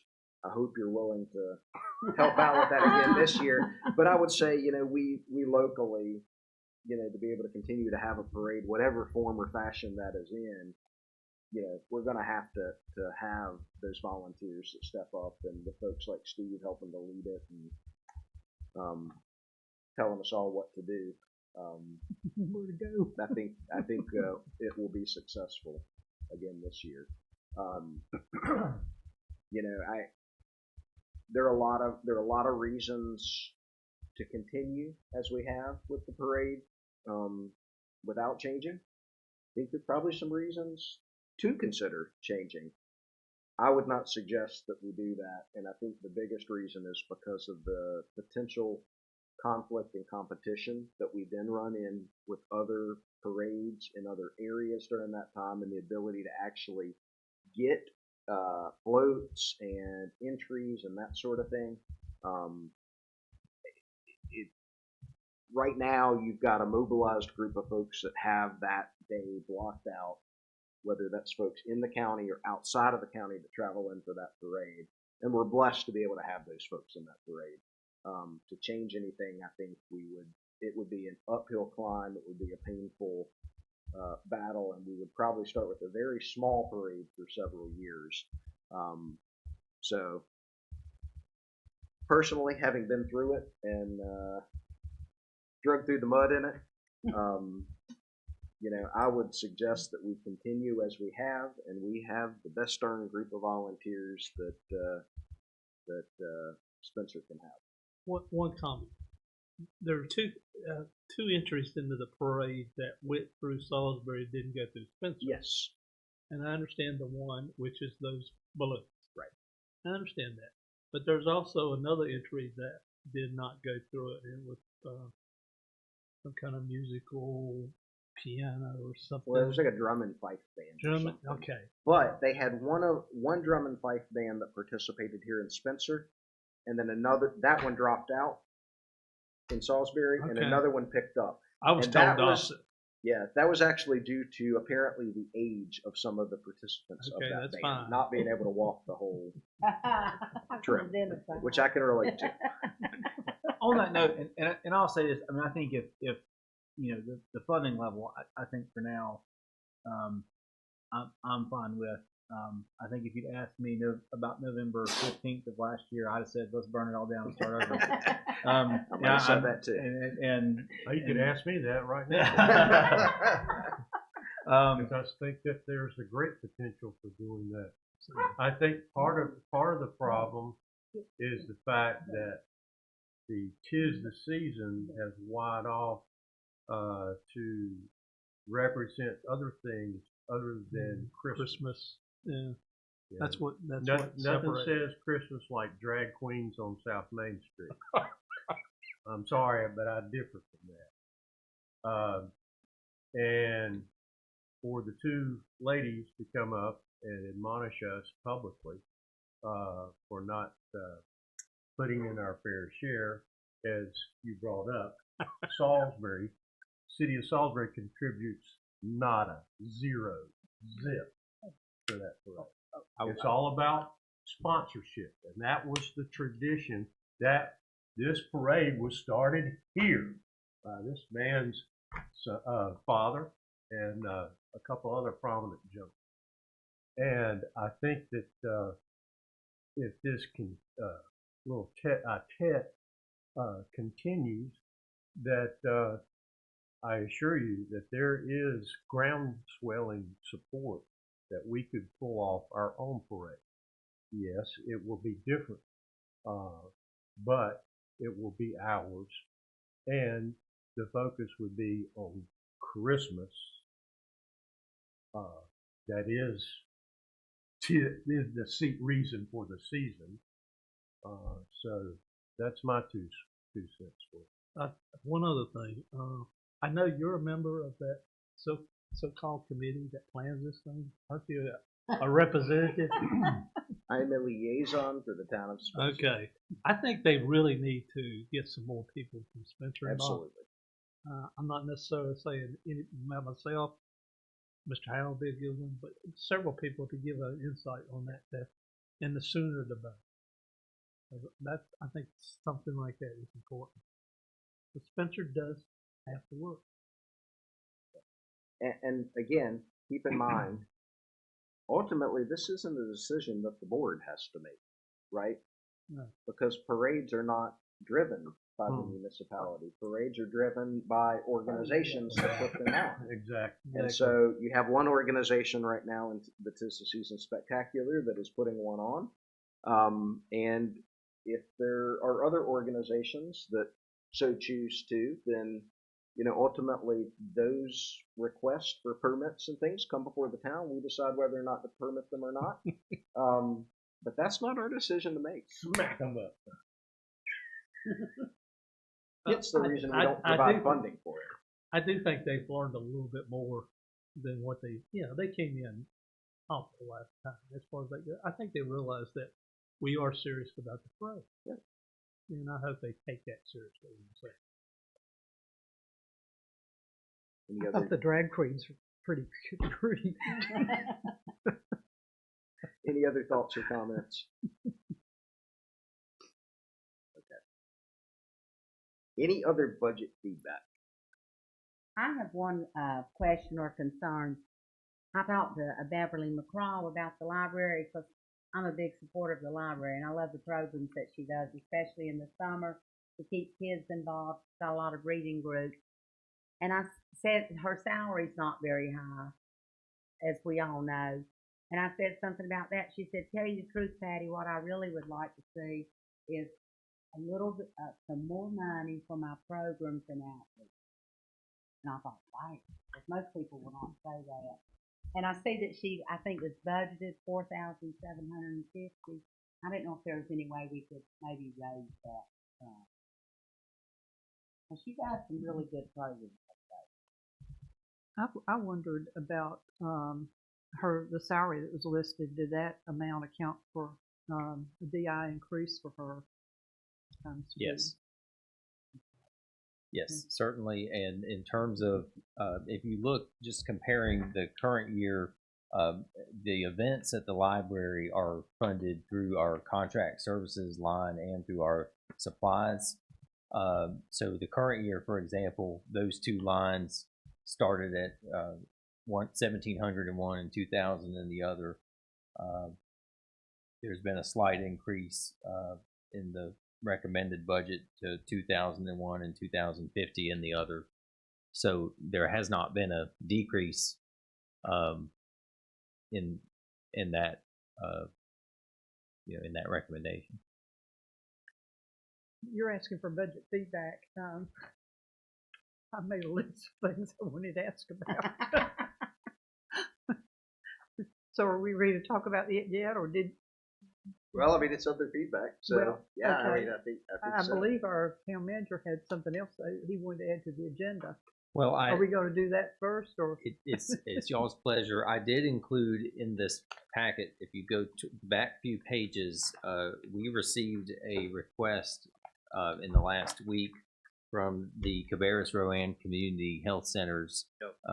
That's a nonprofit that operates the clinic on Salisbury Avenue. And I was, at whatever point you like, I wanted to put that before you to get some feedback. Let's do that then before we move into board feedback on the budget. Okay. Does that work? Yeah. Okay, so yes, it's actually probably helpful to turn to the back page of the packet, and you can see a little chart there that shows the project, some numbers, and what they're hoping to do is to build an expansion on the clinic to provide additional services such as behavioral health services and a pharmacy. It would be a $1.3 million project. It's not the back page. Yep. It's this page. I'm referring to this page right now. Okay. Yep. Okay. So they have outlined they've come to us because they're trying to apply for a North Carolina Department of Commerce building reuse grant. That grant is set up to be a dollar for dollar match, and their match has to include a 5% local government contribution, as in other words 5% of their half. And the way they've spelled out their funding for this project, it's again a $1.3 million project. They're seeking a USDA loan of $1 million, a Golden Leaf Foundation grant of $200,000. That leaves $150,000 left of the project, where they would hope to get the grant of $75,000 and then have to match $75,000. Our 5% of that would be $3,750. And I spoke with Don Holloman, who's the CEO of the organization, earlier today, actually, and this project has some elements to it that would align with our existing commercial grant that we operate, including some landscaping and signage and that sort of thing. That was his indication to me at this point, anyhow. And so that existing program could be an opportunity. Another opportunity would be if you would want to directly appropriate something for this, but they're asking us because, again, this grant that they're applying for of $75,000 requires that a local government contribute. I asked them if they spoke with the county to see if they might want to share in that, and it sounded like the county informed them they weren't able to do that.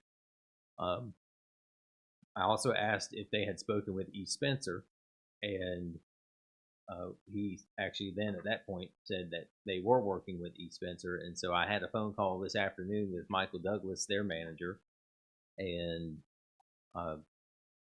we talked about the project, and he was going to be recommending that East Spencer contribute in as well.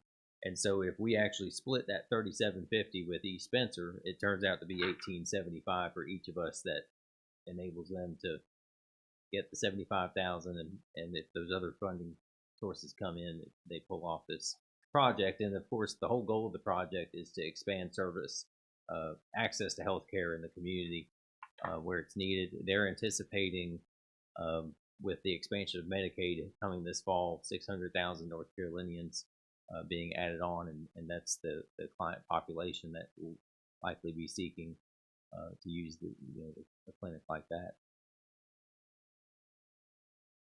And I'm not sure who it's for, but I see services to be added, ... pharmacy services. Mm-hmm. Would that be open to just their patients, or would that be open to anyone, or do we know? My understanding is this is a clinic that operates with federal funding, so I'm not familiar exactly, but I believe that there's a qualification process that you'd have to go through to use their services. Okay. And keep in mind, there are multiple branches of Yes. of the Cabarrus Rowing Community Health Center. There's one in China Grove, I believe. There's one in Concord. There's actually some in Salisbury too. Okay. Yeah. Yeah. There's probably a total of 8 or 9 different locations across the 2 counties. Right, it says here that they anticipate serving an additional 2,000 current patients with additional health services and 100 new patients to the health center. So it looks like, they're talking about, not a huge increase. But it's a big track, and it's crowded. My daughter goes up there, and I'm telling you, she's gotten top notch. We chose that place so she could walk. Yeah. And it worked out really well, and the doctors have been top notch. And not only do they provide medical care, they provide psychological care. I mean, they really do a good job. Mm-hmm. So I'm all for supporting them in this. It's made a difference to people that needed a place in this area today. A lot of people don't have cars in that. It'd be nice if they could offer pharmacy services to the general public. Yeah. But it's still going to serve a substantial portion of our population, even if it doesn't cover everyone. It seems like a no-brainer if we can get, especially if we can get East Spencer to share. Yeah, I think that would be wonderful. Yeah. I think that's great to be in partnership. Small investments. It says it's gonna be an economic impact to the town of Spencer with a budget of 1.3 million as far as they go, so it's gonna help us so far as taxes go for that.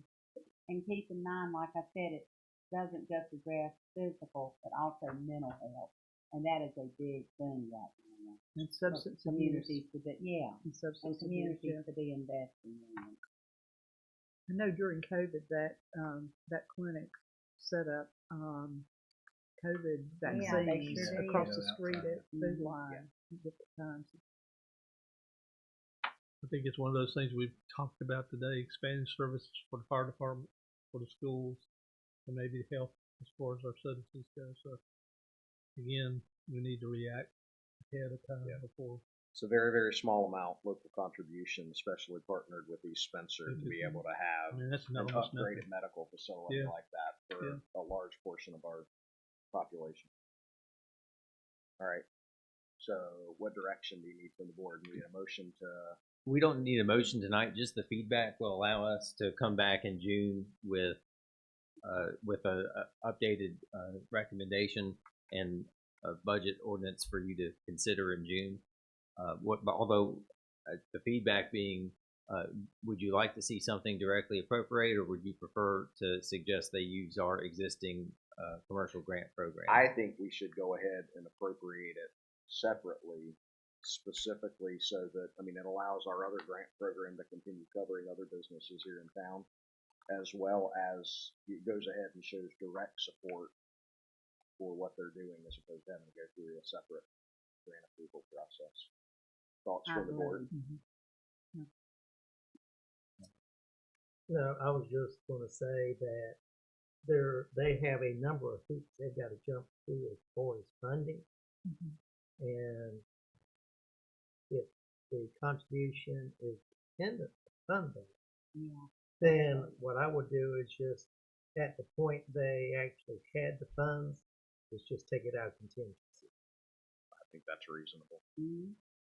So we can make a note of it and perhaps, leave it as is in contingency, but we'll, as we're bringing forth the changes from recommendation, we'll make a note that this is the intent.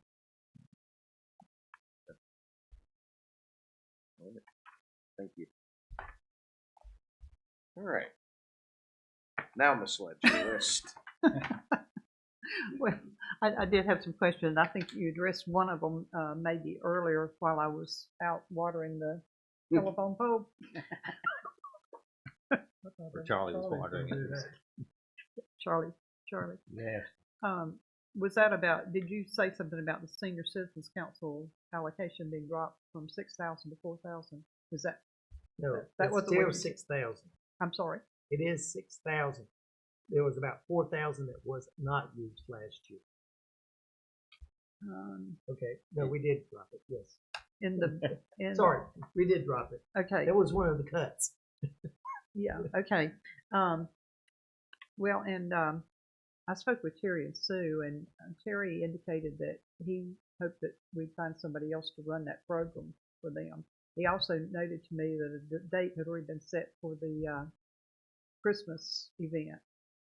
So he said, I guess he's got somebody that's going to do that. So but are we dropping the allocation? 4,000. And that was based on the expenses that have come in over the last few years. It had been coming in under the 6,000 was more than what was being spent. Okay. Yeah, I think he told me they spent $4,040 this year total. So how close are I just started at the very front of the book and had questions. So how close are we to beginning the park? In here we talk about the funding for the Spencer Park, $225,000 provided through ARPA supplemental funds to supplement other grant funds. Just as a matter of question, how close are we to where we need to be to get started with that? Well, it all is contingent upon the PARTIC grant. When do we hear about that? We will probably hear about that September. Okay. I could give an update actually. I'd say it's a good update that last week we had the Parks and Recreation Trust Fund partners with NC State and a group called Recreational Services to administer this program. And we got contact last week from one of their staff members who wanted to come out and conduct what they called a pre-award inspection or visit. Now that's not something that happened last year. Okay. And we had a very positive meeting yesterday with their staff member, explained the whole project, and he basically said that it was his job to, now that he understands the project, to go to bat for us. And not that he could, of course, make any promises on behalf of the board, but he was there to verify that, yes, we have property that's eligible. Yes, we have a vision. Yes, this is connected to other things, and we were able to tell our whole story with him, and he could help connect the dots through this process. He explained how the scoring works. It's really scored at a staff level, and you know, he personally is responsible to score the projects within his geographic area, and then they share where he'll score in another area, and somebody else will score his, and they kind of hash it out where there's questions. You know, that on the staff level, that's where that person says, well, here's what's happening, they're doing this. So that was very positive. I asked why we didn't get this last year. I said, is this new or has this always happened? And it just seems like somehow we got lost in the shuffle last year in terms of that.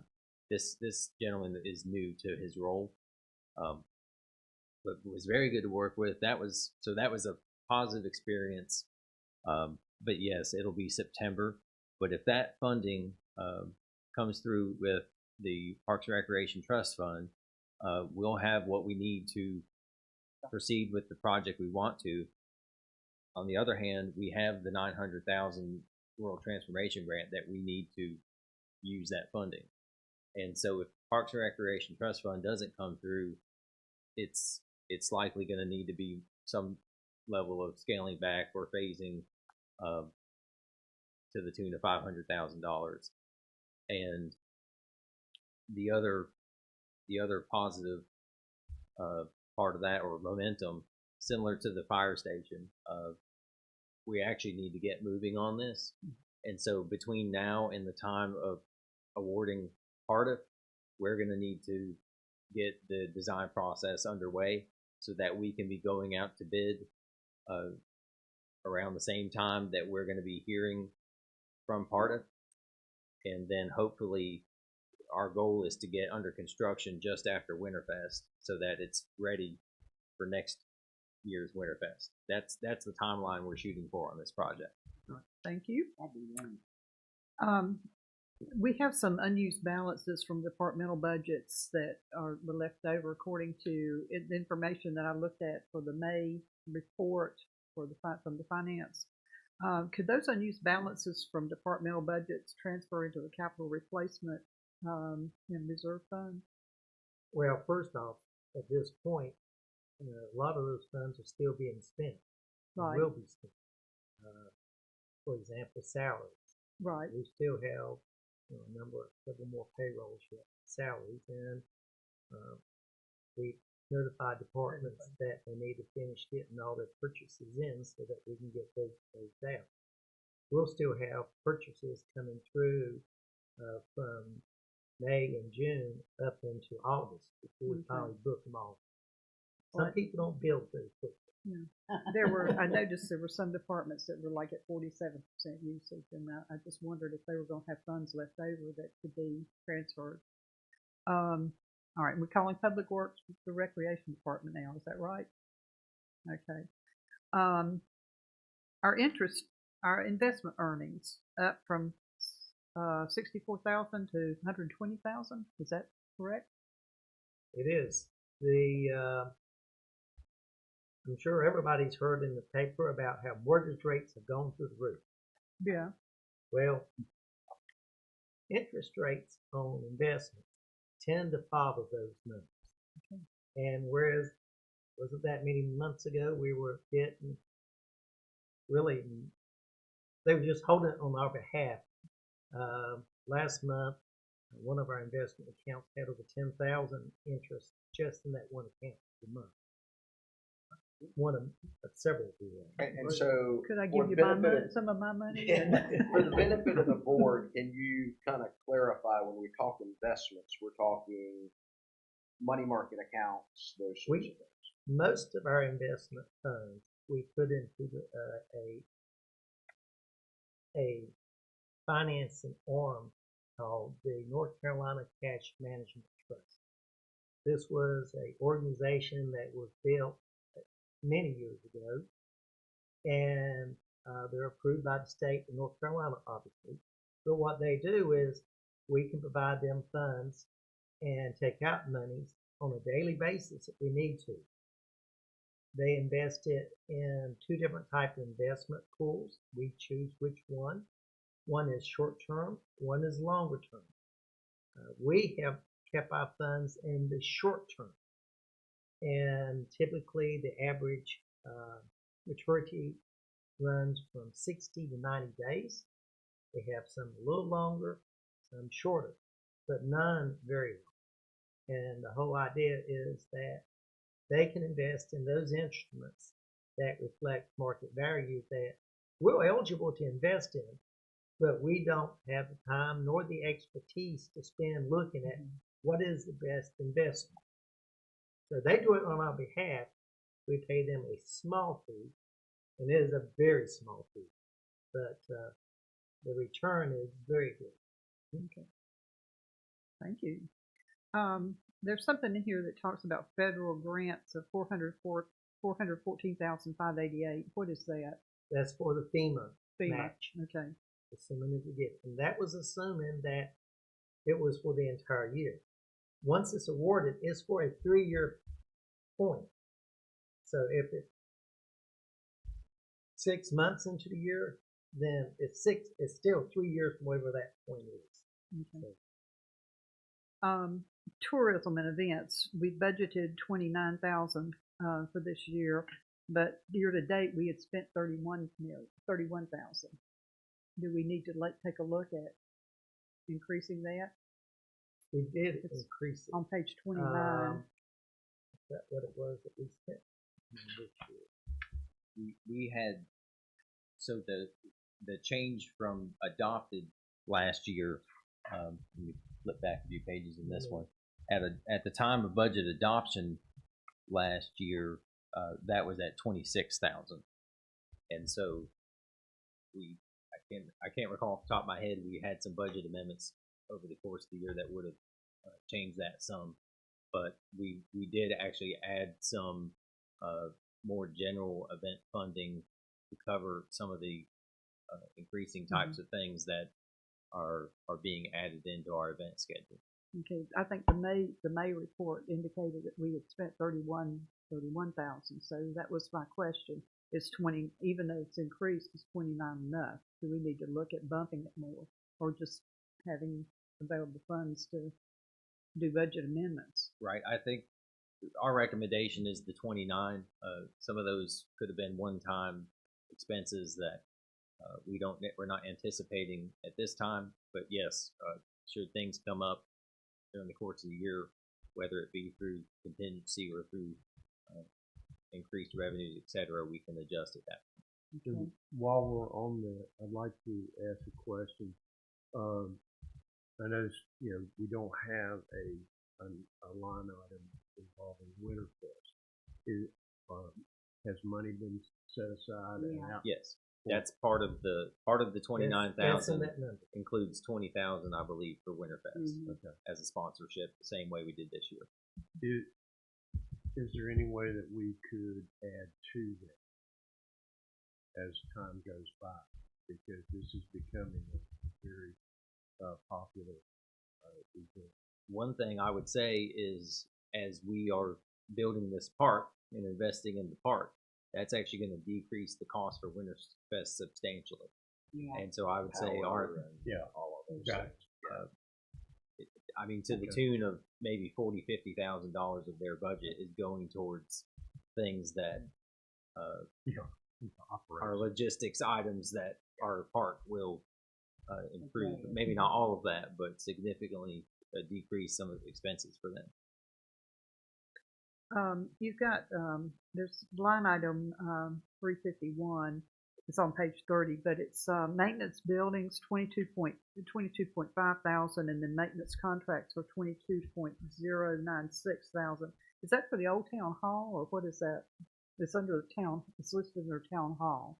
The maintenance buildings is generally for this building.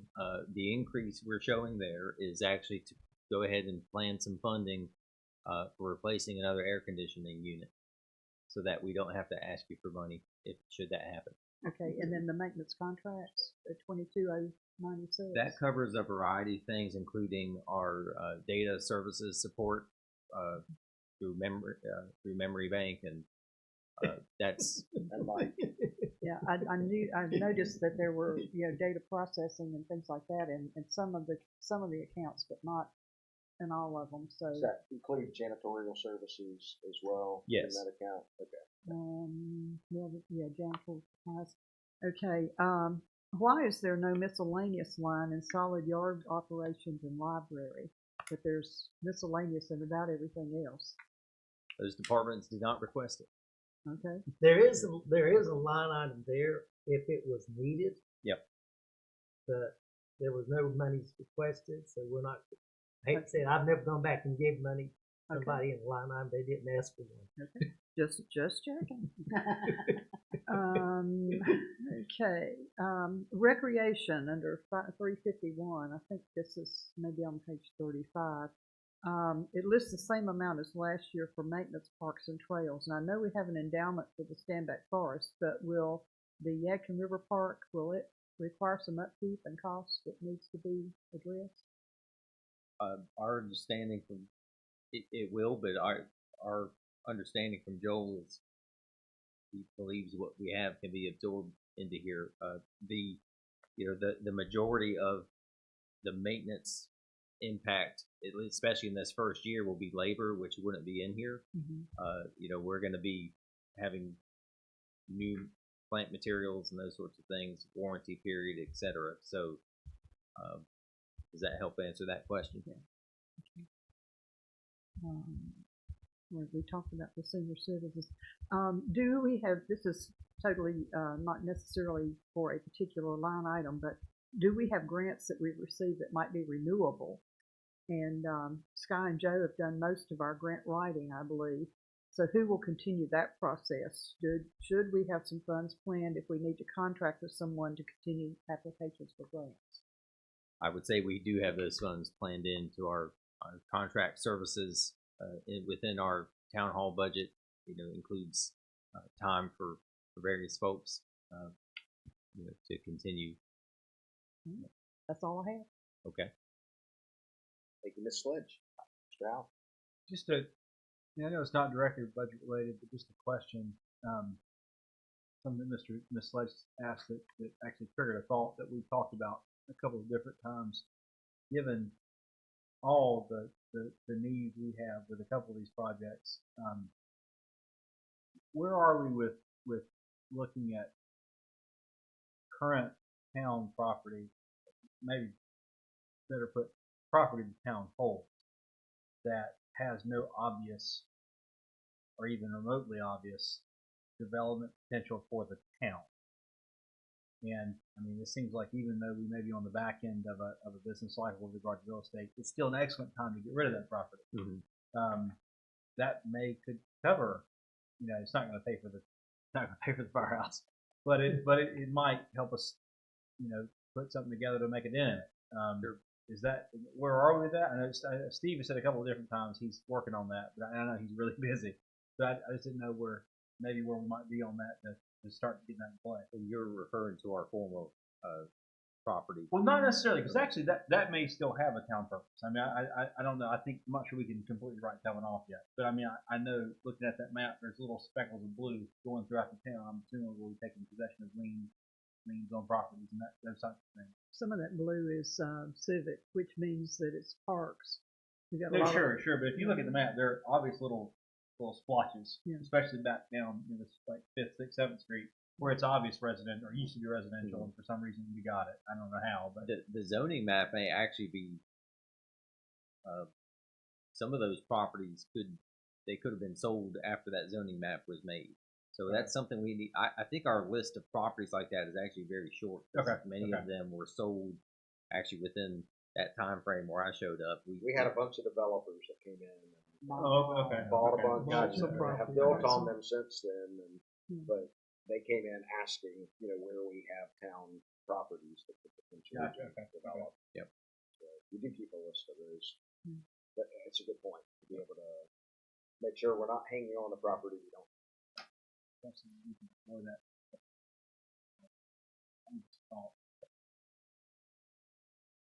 Other comments, questions from the board? Hearing none, I will continue to reiterate, thank you all so much for the time you put into developing the budget. I think we made good progress tonight. Chief Laney, you can rest easy tonight. I think the hard work's ahead of us then. Yes. Starting tomorrow. Start That's dreaming right. about, That's right. dreaming about a new So firehouse.